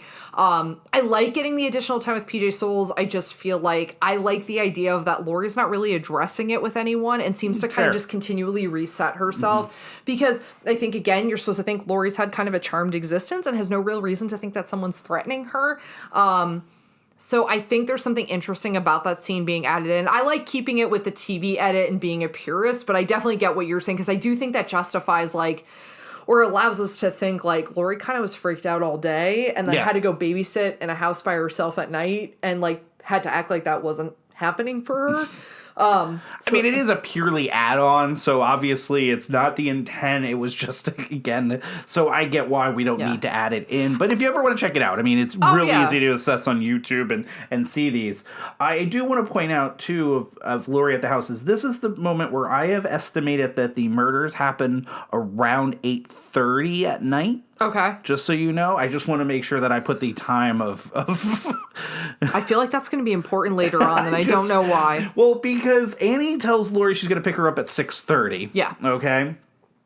We, shortly after that, see Sheriff Brackett and Loomis talking, and Brackett tells him he's going to come back in an hour, right? So that puts us approximately about 7:30, 8 o'clock, and then from there, there's a little bit of time between the time that Brackett leaves and Loomis sees the car and goes down the street. So I just think it's important that we have a timeline for I don't know why. I feel like this is coming back at some point. But, we get the next portion of this is Laurie waiting on the stoop. You get that iconic shot of her with I know we're calling everything iconic because it just damn is, man. Deal with it. Of her holding the pumpkin. Fun fact, if you go to that house, all year round, they have foam pumpkins that you can borrow, so that way you can get the iconic shot. They're really lovely. They put a beautiful thing on their front porch about why they love Halloween and they love the fans of Halloween, so that's why they leave those pumpkins there year round so you can get that shot. Because if you didn't know this, in May, pumpkins aren't plentiful, and we went there in July, and I think I was going to try and make you go to like a craft store because I was like, we need a pumpkin, but they ended up having pumpkins there, which I just think is so cool. But you get, so you get the Judith Myers gravestone missing, which feels like hella ominous and creepy because you're like, what's Row this? 18, block 20. I'm terrified that you know that. Because folks, he didn't even look down at notes. I think that was just like within him. But you get that terrifying moment of what kind of shit is Michael into that he stole his sister's gravestone, and where is that popping back up? That's I just love the idea of seeing Michael just walking down the cemetery with this tombstone on his. Yeah, because you're like, what was the plan here, friend? And why did you need the prop? I mean, it looks for a great shot later on. He's a great thinker. He's thinking ahead. Tableau, if you will. He wants people to know he came home. Oh, God. I also love... Stop trying to creep me out, by the way. I love the cemetery guy talking about Charlie Bowes in Russellville, man. Oh, yeah. Because if you ever notice, he says 15 years ago, which was the same time Michael had killed. And you also want to be like, how has someone not made that movie yet? The Charlie Bowes movie about him kissing his family, going out, finishing dinner, going out, getting his hacksaw, coming back, finishing his dinner, kissing his family. Never got the end. Where do we go from there? Where we got the end. Again, the stuff that you have memorized from this movie is deeply unsettling to me. But then, you get this sequence that I just adore. One, this is the longest car ride in the history of getting across town car rides. But let's not overanalyze it because it'll ruin the movie and your timeline if we have to analyze it much. But you get Don't Fear the Reaper playing, which is incredible. Because more cowbell always. But you get this great, again, another great interaction between friends. I love that Annie's playfully mocking Laurie, but in a nice way. She goes I don't feel the least bit sorry for you.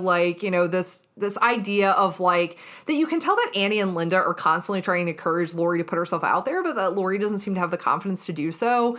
And then you get that she likes someone, she likes Ben Tramer, and Annie's I didn't think you thought about that kind of thing, Laurie. These great moments oh God, Annie's delivery of lines is just truly phenomenal. She's so damn charming and so obviously whip smart, and I love the sequence of them driving around together because it feels so much of what occupies most of our teenage life when we have our driver's license, which is just driving around with our friends. Yeah. And then you get the great she pulls out some weed and and you're oh man, Laurie. Hot damn. Good for you. Not good at it, evidently, but... No, terrible at it. Total novice. But she tries. And I love that she is so much more freaked out about Sheriff Brackett maybe having smelled said reefer in the car than Annie is. Annie's no, he didn't. And he's it's the 70s. What's the justification? It's the 70s. I just love, I love that you have, you can see Michael following them the whole time that they're driving behind you. So here's some questions for you. Yes. The hardware store. Yeah. Do you believe it was Michael that actually robbed it? Yeah. Who else would it be? Because Michael has the mask when they're at school earlier. The alarm's still going off at 6:30, at least at 6:30 p.m. when they pull up. My theory is we as the audience just make the assumption it's Michael because, a knife and rope and a mask. Well, I think Halloween 2 would tell us it was Ben Tramer. He could be. He could be. No, you actually bring up a really good point because here's the thing. Like, everyone always, makes, big hubbub of, well, how does he get the bodies up like that so it's swinging? Well, he stole rope from the hardware store. He didn't steal rope from the hardware store. I just explained this. All this stuff. It's one of those... Did he lift the mask earlier and then went back and got the knife and rope? I don't know, man. I can't make sense of it. Could be. Don't make me have to think about this too much. It's a scary movie. Loomis is Loomis good or is he ineffective?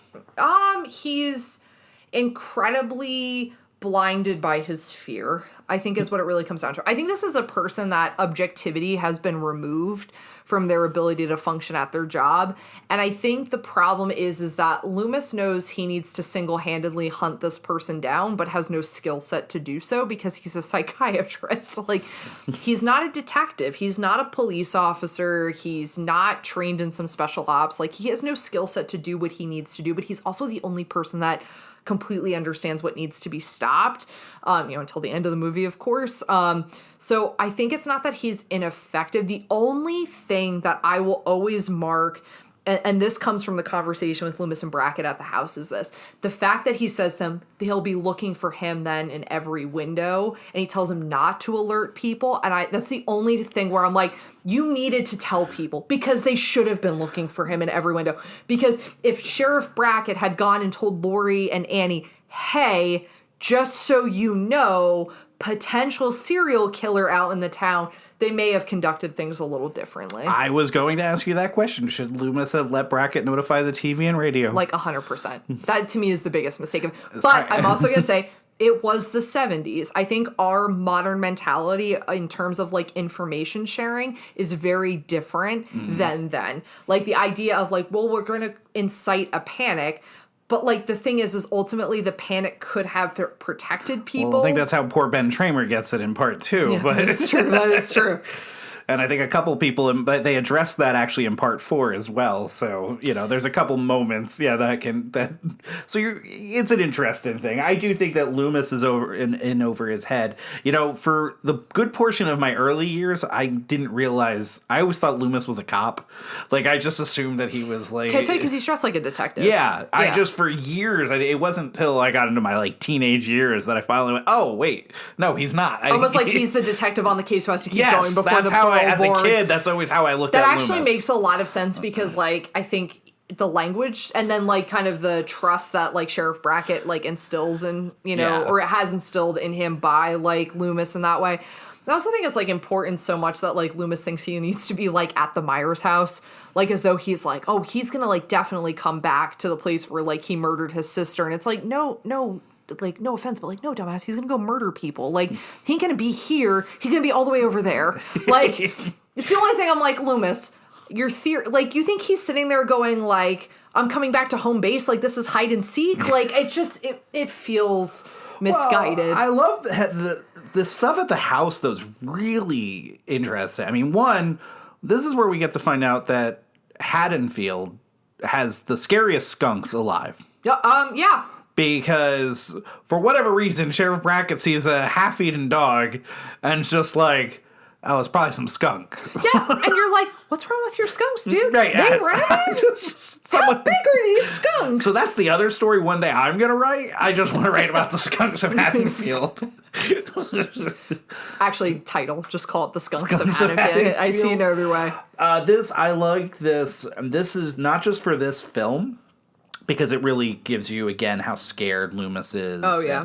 And everything. We get that good jump scare of the water pipe or the water drain coming down on the window. But what will be interesting later is how much this scene sets us up for Halloween Kills. And I know we don't want to talk too much about the sequels and things like that, but it's a really interesting watching it now and seeing how much that's knowing that space, and then to what David Gordon Green did with Halloween Kills. It's a really interesting, but I like how much they show Loomis's fear in this scene. Oh yeah, completely.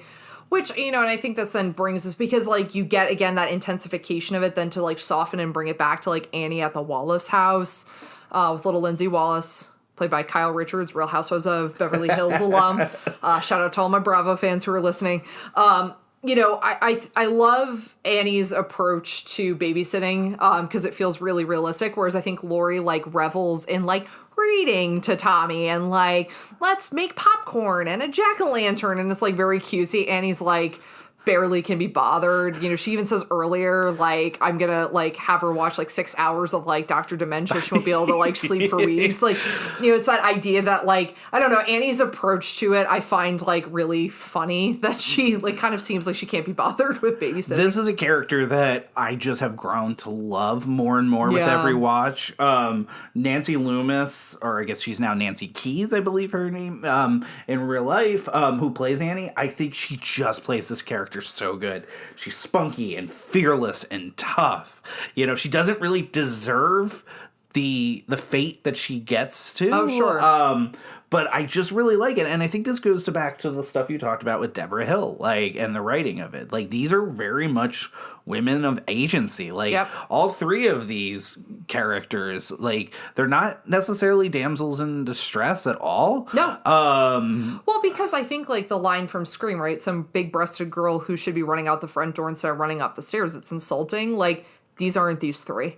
Like, Linda and Annie and Laurie are all, as you said, like, women of agency. They're smart. They just have terrible circumstances. It's not because they're willfully dumb. Like, Annie's death is not because of... No, and not to jump ahead, even Linda's death is her kind of sticking up for herself. Like, she doesn't realize... Neither of them realize what's going on. They're both kind of caught from behind...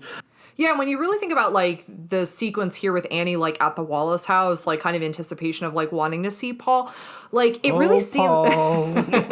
and no longer stall. I think, like, one, it definitely seems like she's going to get killed in the washroom. So that's, like, a great bait and switch by Carpenter and Hill.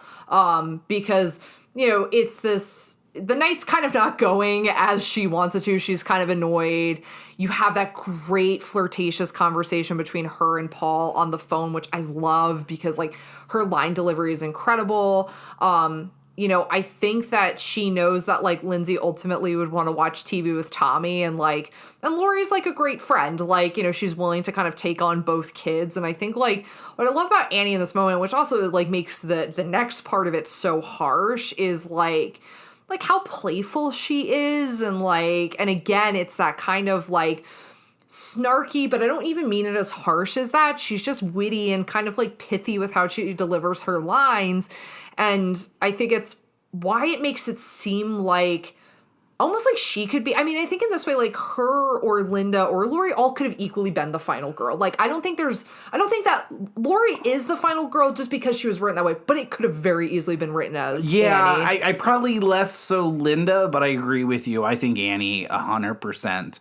I do think that washroom scene is one of the, probably maybe in the whole film, one of the more tension building and really fearful. And that's, again, that we talked a lot about, of these great aspects of how they use Michael in the background and just in the shadows a little bit. And again, he's just kind of like the shark from Jaws. He's just stalking around. Well, and also too, like, I cannot deny even for a second, like, if I had that house, like, I would never do laundry. Like, who wants to traipse out there to, like... So it doesn't really just, like, seem like a site where something terrible is going to happen. And then it's, like, kind of, again, like, it's she's kind of saved from that part. And then when you get the car, like, her death is, like, incredibly brutal. Like, It's violent and it's terrifying.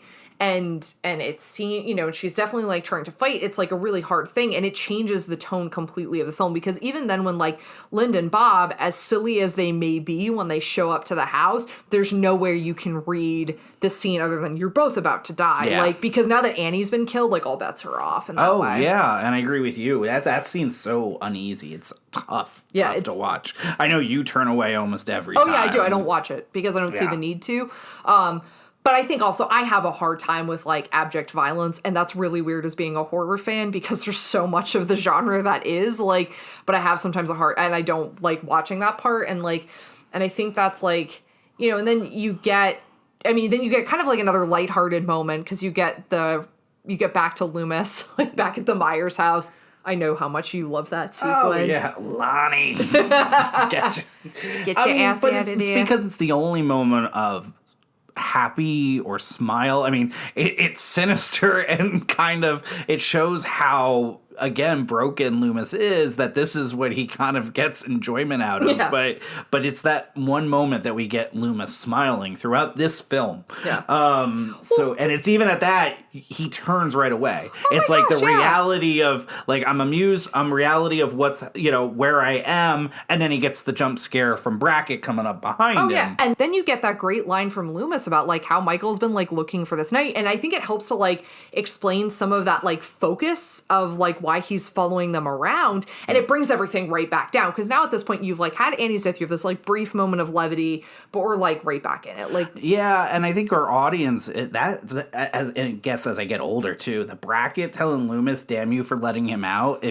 that's true, damn you, and we already know that his daughter's been murdered, it hits harder every time I watch it. Well, I honestly can't deal with when Annie drives away from him the last time from the hardware store. Because I think that every time I'm like, that's the last time he sees her. And I'm like, oh God, I don't want to feel this during a horror movie. Like, don't make me feel my feelings. Like, and I think that's like I think like anything, like horror shifts and, reshapes based upon like where you're at in your life. Like, and yes. I think that sometimes makes horror harder to watch, like the older you get. Agreed. I hate to say that, the follies of youth make it a little easier to watch these movies. I always think about this. So when I was a kid, like I always talk about, my mom especially got me into horror and, the kind of the macabre and my appreciation for it.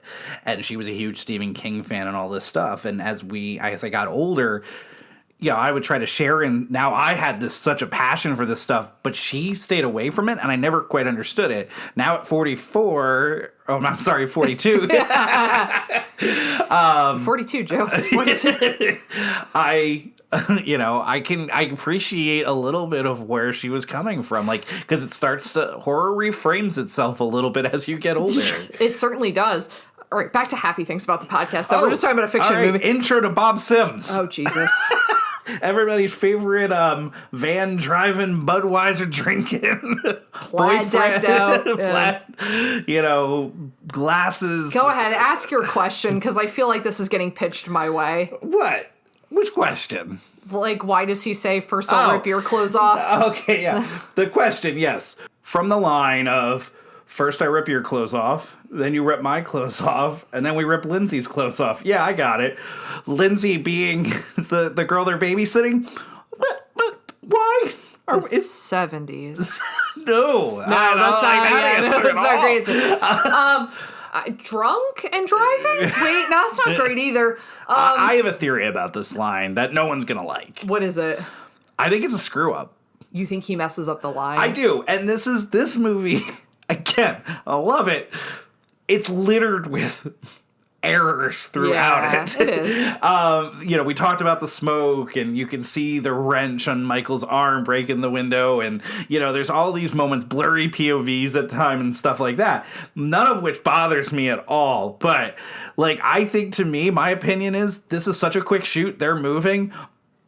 The actor that played Bob delivers that line and says Lindsay's name by mistake. Do you think he's supposed to say Annie? I think he's supposed to say Annie. That actually makes so much sense. And they're just like, got it, cut, next.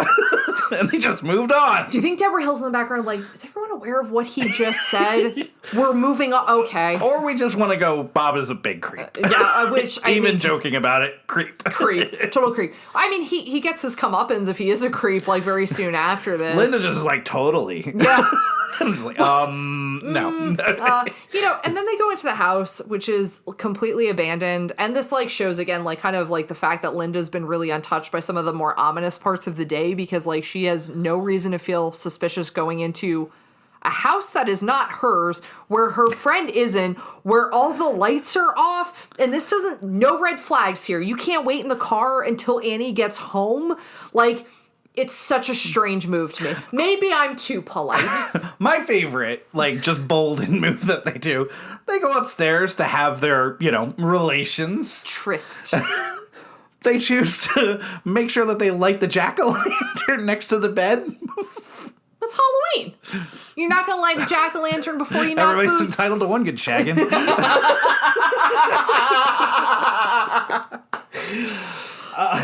Peak podcast moment. I mean, this is where we'll get the after everything, and we get Linda talking to Bob, and you just get the yas, right? And then we'll get the I'll be right back. And so, Bob launched. I have to ask, does Randy get all of his rules from Halloween? From Halloween? All of his rules are from Halloween. Are his rules just BS? No.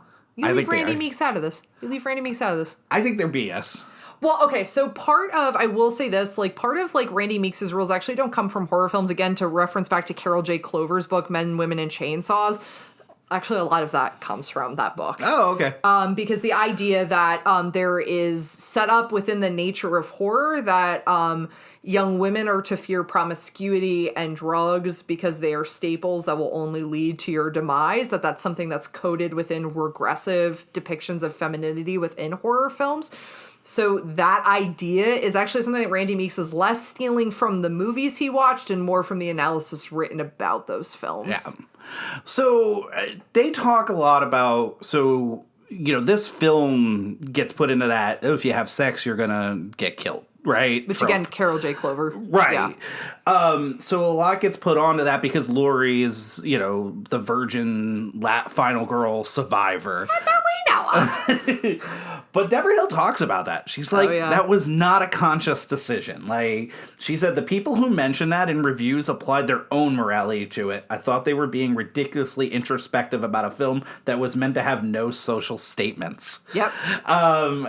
Preach on, Debra Hill, preach on. She wanted to have strong female characters. That was important. But these other aspects that people have put in about the drugs and drinking and sex were never meant to be part of this. And honestly, and I'm so happy to hear Debra Hill say that because I do think that is something we put on. And listen, and is it an analytical point that worries about regressive notions of sexuality of the time? 100% sure.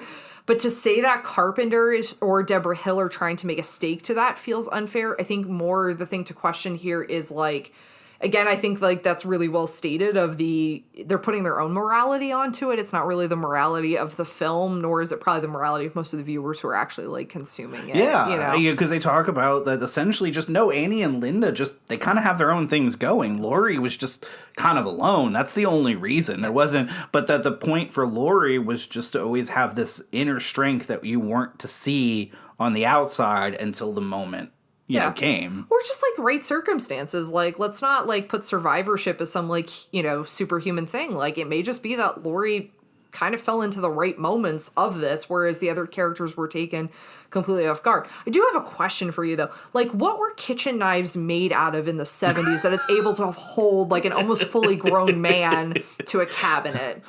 70s. 70s. Okay.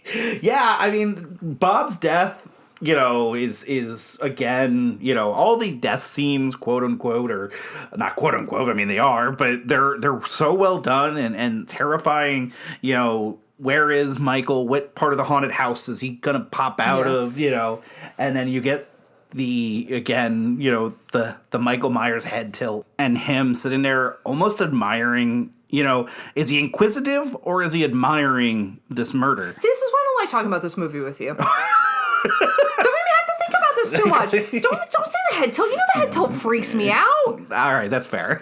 Actually, the thing, like, and I will say, the moment at which I always get unsettled is when Tommy Doyle sees Michael Myers across the street carrying Annie. At that point, I am out the rest of the movie. Like, I am terrified. I don't even like really talking about it. And, like, there's so much to analyze. There's so much, like, brilliantly done in terms of, like, how this sequence of the film is shot, but like I have a really hard time with it because I think the terror works because I think about the vulnerability of like Linda in her death scene. The fact that Michael Myers is that kind of psycho who's like, you know what, I love a theme. I've stolen a headstone. I haven't used it yet. There's a jack-o'-lantern. Let me make myself into a ghost before I commit this murder. You know, like, it's beyond. And, like, the fact that he does it and puts on the glasses, I don't know why. That's the part where I'm like, you know what? I get it. You're a murderer, but you put on a sheet. Like, where did you get the sheet from? Did you go into a linen cabinet and get scissors and go, I'm going to fasten these glasses somehow to the sheet? How do you do that? How pointy are your ears that you're able to get that over fabric? And then you walk in and you get, like, a great final performance moment from, like, you know, your girl PJ Souls, like, See Anything You Like, and she's so like funny and again, like I used the word earlier, effervescent. I just want to talk about the fact that when we got to meet PJ Souls, she wrote that on the picture. You know, just an amazing person to meet. Yeah, she was really gracious. If you ever go to conventions, she's at a lot of them and highly recommend. She loves the Halloween fans and so gracious. And then we get, well, I mean, can I get your ghost, Bob? Yeah, and you're just like, oh, back away, Linda, no. And then, like, I love how irritated she gets because that feels very on brand for Linda because she's like, and I think there's something with, like, PJ Souls, how she plays this, is there's, like, a flicker of fear in her eye of, like, something's not right. And I don't think it's like she can conceive of what's actually going on. I don't think she knows. But it's almost like, what's wrong with Bob? That's not normal for him. Bob seems pretty, like, you know, affable earlier. And then, like, you know, it's this moment of, like, you know, and then, like, how she's killed is obviously terrifying because Laurie's hearing this. And, like, Laurie, who has been consistently worried, is now kind of getting another fruition. And that death is so set up so well earlier in the film when we talk about when she gets home from school and she's at the house because she got the call earlier from Annie, with Annie chewing and she's not talking and Laurie's already terrified and she hangs up the phone and it makes her startled. So now for that to, you know, to push it forward, then that you have something actually horrible going on, and now she doesn't know, is this again a joke? Is this something? It really they do it so subtly, but it plays so well. No, I agree. And then, like, so we get this back then, we're with Laurie at the Wallace house, you know, and now it's kind of Laurie's... Well, we skip ahead because probably my only complaint about the film. What's that? We talk about the flaws, and most of them are explainable. The one I just have a small issue with is we get Loomis discovering the station wagon. Oh, yeah. I just have always had a little bit of a problem with the fact that Loomis just had to turn around and see the station wagon. Yeah, I also don't quite understand because we've seen Michael park the station wagon out front. Yeah. At what point did he move it back? And also the distance between the Myers house and, like, where the Wallace house is does not make any sense because of the drive earlier. That's the one flaw that always just drives me a little nuts, but it's aggravating. Yeah. It is. I can't pretend that that's like a mistake in the film that can't potentially dismantle. But, like, the thing is ultimately, though, what this achieves in this final act is, like, so incredible because you get this, like, Laurie kind of, like, crossing the threshold of, like, relative safety to having to explore. You get that repetition of Laurie's theme as she walks across the street. Then, like, you know, this is the 70s, and this is a girl, again, like, who seems unencumbered by, like, scary things having happened to her. So she walks over there cautiously, but I don't think she feels like she has a reason not to think that she'll be safe completely. Like, I think a normal, like, present fear, but not, like, to the degree of obviously what she ends up discovering when she's over at the house. Yeah, so this moment happens at 1 hour and 15 minutes into an hour and a half movie, and we get, you know, this final girl run that would put her on legendary status. Oh, yeah. Right? And I think this is some of the just again, we were talking about the incredible writing of this character and the incredible performance by Jamie Lee Curtis, because you get the 17-year-old brave, protective fighter individual, and it all comes out at this moment. And there's not that there's not fear, but why wouldn't you fear? Like, but she entirely. still is so instinctively a fighter. She's going to check on her friends. She knows something's not right. She doesn't feel like there's something right. But like you said, but she's hoping that there is, and she just goes across. So I think this is amazing. And this is why she's number one final girl and always will be. No, exactly. And I think like that's why it's so important that you get this build up, and with it happening in the last 15 minutes of the movie is because it's like the payoff of all of that tension of now like Laurie has to fight. And I think like, you know, the thing that first off, like absolutely like to hell with this neighborhood, like nice houses, but not nice people, man. Like this girl's screaming her head off and like not one of you come out. Like that's terrifying within itself. Like the fact that you could feel like that nobody seems like there's not even a sense of like, were people calling the police? Like you have them even shut the porch light off. Like you have to recognize that this is a person who's like in terror. The fact that she also like knows that her responsibility in this moment is to protect those kids.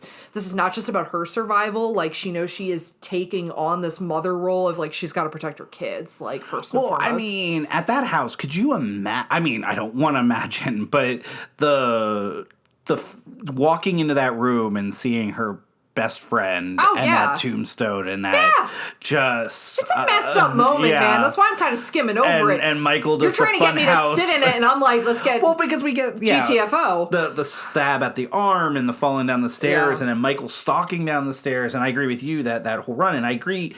I think the protection of those kids... It's so frustrating every time you're watching this scene because you're so anxious the entire time. You know, everybody not coming out or Tommy, and you're just in your head screaming like, get down the stairs and open the door. Yeah. Yeah. And like, he doesn't, you know, it takes so long. And then like you have this, like, so she figures out a way, and like, and you know, what I think is nice about this is there's all these moments where like Laurie like almost makes it out, and then like Michael does them. So she stabs him, but then he sits back up. Like, you know, she gets the kids out of the house, but he's still stalking her. Like, you know, and you have the kids running out and Loomis kind of seeing this. You know, I think, you know, probably one of the most terrifying moments within this, I think, is like a toss-up either between his face appearing out of the darkness of that doorway or the closet itself. Like the closet is like a womb-like protective space, and the way he like brutalizes into that, like it's terrifying. Yeah, I mean, you know, we think that she stabbed him and he's downstairs with that needle. Again, that goes to these instincts of her, and it leads up to, you know, you can't kill the boogeyman. And I think it's a masterclass at this point of that scene in the closet, because like you said, it's just so well done. Of, you know, she goes in there, she's trying to protect them, she's trying to protect herself. Michael doesn't get fooled. Like, he knows exactly where she is. Between the light, you know, so going back and forth, he's breaking through, and you know, she doesn't know what to do, but then knows to grab the hanger, you know, but as he's just waving at her, Mommy dearest, no more wire hangers. I'm stacking my closet with wire hangers. She like folds that thing up real quick, and she's like, stabby. You have Laurie Strode blowing out the mic with her screams at this point. Yeah. You know, and then it's just the stab and quiet. Oh, yeah, I hate that. He hits the ground, you hear the thud, and there's just quiet. So messed up. To up. let you think it's over, you know, and she gets the kids out of the house. Yeah, and then... And it's not over yet. Like, and then the sit-up, the head turn. Incredible core strength. Didn't. Like, he's doing... Stop it. Didn't. No, you're trying to freak me out. And I hate you so much right now. Because I want to make lighthearted Pilates jokes, and you're trying to freak me out. And I know exactly what you're doing, and you're going to have to deal with my sleeplessness tonight, homie. We're in the midst of watching that 101 Scariest Movie Moments right now. Yeah. And I don't know where, you know, Halloween's going to fall on that list. But to me, that sit-up and then that piano hitting kicks in. It is gotta be on that list, in the top. Like, it's just in the way that it's framed with her in the foreground and him in the background. She doesn't know, and then it's Michael who's beaten. He's stabbed. He's been, you know, hurt. Like, and he's slowly trying to get to her. And we finally get Loomis to come in and, what we believe is going to be our hero the whole time, barely makes it in time and shoots him how many times? 6 times! I shot him 6 times, I tell you. Yeah. I think you added like a little Irish on the end I had of that. a little quint. Yeah, a little quinted. 10,000. You get the fin. You get the tail. You get the whole mask. mess. You get the coveralls. Yeah, and then it's this... To me, oh God, and I hate that line where she just looks at him and goes... So I always, and I'm going to be honest, for years and years, I always misheard the line that Laurie delivers. I thought she asked, what's the boogeyman? I didn't know that she asked, was that the boogeyman? But see, now I thought the line is, it was the boogeyman. And he says, a matter of fact, it was. Yeah, I don't know. And I we probably should have fact checked it before we recorded. I saw that it was that way, but it is a quick question. I've always heard it different ways, and I think that's just my ear. But it's the fact that, you have him shot several times. This should be it. He's also fallen from a second story. This should be done. And it's not. No. And I think... this ending over time gets better and better. I just think that this ending is so good. Because something we all have to understand and remember is there was only supposed to be one Halloween. We'll talk in a moment briefly about the sequels and stuff like that, but there was only supposed to be this one. So this was supposed to be the finale of it. And when he shoots and he goes over and then he looks over and he's gone. And then the theme kicks in again, and now Loomis raises his eyes up, and he's looking out, right? Yeah. He's looking out into the world and wonder, where is he? Yeah. What is he, right?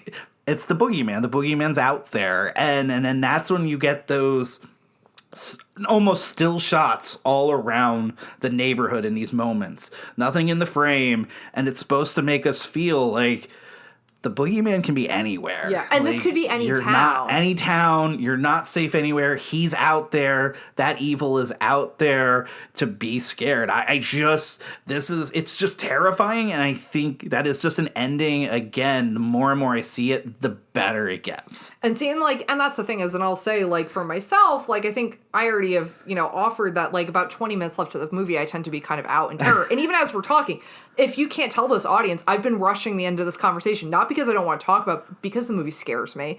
And even as we're sitting here in the light, recording a podcast in our home, I get scared thinking about that ominous breathing at the end of and the fact, the recognition of that this was a moment in horror where it went, the monster is not some abstract thing. The monster is not some foreign invader. The monster is not some deformed psychopath. No, the monster is someone who's going to show up in any town, USA, middle America, and attack.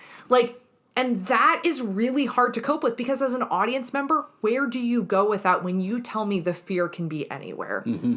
It's awful and so damn effective still to this day. Yeah. And we're talking about a movie that you and I have watched hundreds of times, but it's if you're a fan of Night of the Living Dead, it's that moment to me in the graveyard when Johnny says to Barbara, you're still scared, aren't you? And that's how I feel right now of you're still scared of the movie Halloween. Yeah, I am. I have Funko Pop behind you. We've got a little cardboardy cutout Michael Myers in the mirror who watches me as I do grad work. We've got that painting, but I'm still scared of this thing, because that ending is so incredibly effective, because it makes it feel it's this omnipotent sense of fear can kind of be anywhere. This bad thing can happen anywhere. It's an awful and incredibly smart way to end a horror film. I couldn't agree more. Yeah, it's lasting, and I think that's why this film gives us a franchise. It's why this we talked about this as a legacy character of all time. It's why it's the Halloween movie, not just because it's in title, but it puts you in that space. So like you said, of you can relate to all of this. It doesn't, even though it's set in the 70s, it still transcends to this day. No, and it still feels like that moment when you're, teenagers and like you're messing about with your friends and like all that stuff is like really present. You just kind of hope that like you don't live in Haddonfield, Illinois, and that you don't encounter Michael Myers. But you brought this up. This is a franchise. There are many, many sequels. What are your feelings on the sequels? Do you have favorites? Do you mess with the sequels, or you're like, sequels don't come near me? So, I am a Halloween fan, true and true. We've talked about the zombie films are not for me, so I will put them to the side. They're not my bag. They're not yours. Nope. We don't talk about them. We don't watch them. So just talk about the core, the Mustafa Akkad and Malek Akkad films. They are my favorite franchise. There is not one that I do not enjoy in some stand. I mean, listen, when I wrestled in high school, my headgear had the thorn symbol on it. Is that why you didn't go to States? I believe I got freaked out, like, talking about, because as an athlete, you get real superstitious at points. I am not quite as superstitious as I once was, but, like, I did at one point. Like, I stopped wearing the headgear because I had lost him, and I started, in my head, I got into, like, ooh, did I give myself bad? I kind of love that for you, of, like, was that maybe a bridge too far? But I know a lot of people have these issues. I think they all have merit. Sure. They all have something that I enjoy. There's differences between them all, but like I like the different timelines. I mean, I grew up on the Jamie Lloyd version of, Halloween 1, 2, 4, 5, and 6. Mm-hmm. And yes, I can say the producer's cut of 6 is a coherent, actually kind of enjoyable movie. Mommy, it's raining. It's raining red. Yeah. Paul Rudd gives a bonkers performance in that. Bonkers good. Yeah. I mean, 6 and 8 are definitely the poorest of, from that standpoint, but still have this enjoyment. Do you have a favorite of the sequels? The sequels? Yeah. I love David Gordon Green's version. Oh, hold on. We'll talk about David Gordon Green in a second. I'm sorry. I'm talking about like 2 through 8. 4. 4. Yeah. I'm coming around to 2, getting real close, because I think 2 is really good. You do have a lot up there. Yeah, I mean, there's problems with the whole sister, aspect of it. But 4 is by far my favorite of the sequels. 3... Listen, 3 is good. I mean, and it goes to what they wanted to make with the movie. They wanted Halloween to be an anthology, and every film was going to be a different Halloween set movie. The mistake they made was once they made Halloween 2, to try to pull that off in 3 didn't work. I'm kind of glad they didn't. Halloween 3 is a great movie of the 80s. It just shouldn't have been called a Halloween movie, I guess, maybe. But be careful with that. I know. I realized it as I said it. That's a little triggering right now. So here's the thing I'll say, though. Like, you and our friends Holly and Joe made me really understand that Season of the Witch is something to enjoy. Like, because I just thought, like, oh, it's just, like, stupid. Everyone says it's bad. And then, like, the 3 of you were, like, leading that charge of, like, no, it's actually kind of good. And I was like, what? And then, like, you and Joe would, like, be all about, like, the, like, Tom Atkins of it all. Tom Atkins. And then, like... Stud. And then, like, Holly was talking about, like, no, it's actually, like, kind of clever. And, like, you guys all kind of got me to enjoy it in that way. So, like, I'll give you guys give plenty of justice for Season of the Witch to me. Do you think it's a good movie? Yeah, I do. Yeah. Yeah, I actually do. Yeah. I really enjoy myself. It makes me It smile. feels a little dated, but, right? A little dated, a little too preoccupied with, like, a love story that I don't think needs to be there, which, again, super triggering to current Halloween Ends stuff. So I know you are not a sequel fan. No. Do you like the sequels? So I'll be very honest. I'm a 1978 purist. Mm-hmm. To me, you did it once perfectly. Warts and all. Warts build character. So I don't really see a need for the sequels. I'm going to tell you, I do have a favorite of the sequels, and you're going to really hate that I say this. H2O is my favorite of the sequels. Oh, no. And I can't think you're surprised by that. I find H2O terrifying. Yeah. There's something about, one, I'm always down for a Janet Leigh cameo. Yeah. But I also think there's something terrifying about that school that would not exist in real life, but that school setting that that kind of claustrophobic haunted house feel that really freaks me out. And I think it works. And I think it, it feels very much like its early 2000s release. So that's not surprising. But Josh Hartnett's hair alone. How Josh Hartnett ever, but like I had posters of Josh Hartnett in my room, like, so it worked. It's a little, he needed some product, but, I would say I like that. I like 4. 5, I don't attach on to. I'm not a big fan of 2, although you've made me feel better about 2. I love 3. Resurrection's fun, but I don't think actually good. So like, it's this thing of like, I'm kind of in the space of I enjoy them all, but I'm never going to say that any of them even begin to scratch 78. They're all sequels. I mean, there's no... They're diminishing returns. Nobody is Aliens here, right? Nobody is Godfather 2. No one's trying to take over. I will agree completely with you. I think 2 might be the scariest next to 1. That's there, 100%. I think the Jamie Lloyd character really helps part 4, and I think it works. A lot of people have part 5. That was a really rushed job to get it done. Yeah, and I think the problem is like what you're potentially trying to explore in relation to 4, you don't flesh out enough.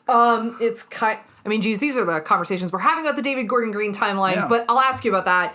Your feelings on David Gordon Green timeline version of Halloween. It's supposed to be Halloween 2018, Halloween Kills, Halloween Ends. I think they're great. Listen, horrors, there is, Oscar-worthy horror that doesn't get recognized.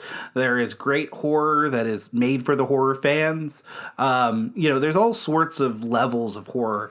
So no, I don't think that these are perfect films that are, need to be Oscar bait by any means. However, I think there was a vision. I think there's a cohesion to the 4 films. So 78, 18 kills and ends. And quite honestly, I think that they work so well, and I will be watching those for years.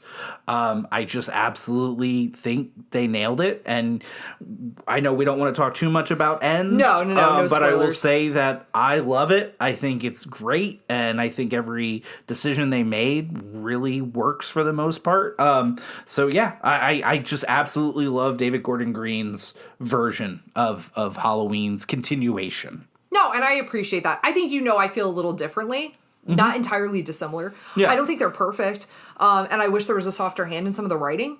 But I also think they work really well. And I like kind of the divisiveness. Like, I don't know. Sometimes I like a little blow up on film Twitter. Like, it's sometimes a little fun for things to get spicy in a fun way. But I think we all agree. The Master, the Legend, the Carpenter Hill, 78, still the best Halloween movie. It is. I mean, there's no beating it. I mean, it is. Because here's the thing, honestly, you and I talk about Halloween constantly. Like, you and I could sit down on any given day and have a 2-hour conversation about Halloween, and yet we still came and recorded an over 2-hour episode of our podcast about Halloween because there's so much to talk about. There is. It's a remarkable film with a remarkable backstory that how this movie was able to be made and not only get made, but be as well done as it is and to still be talking about it 44 years later. It's remarkable. Well, if you are currently not following... Perfect. If you're not currently following us on social media, please follow us at How Could You Podcast on Instagram, at How Could You Pod on Twitter. Please leave us a review and DM us because we would love to feature a Tossi's Take picked exactly by you.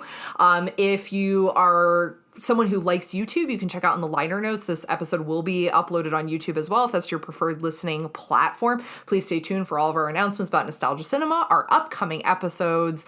Enjoy your spooky season. And until next time, the boogeyman's coming. Enjoy the Odyssey.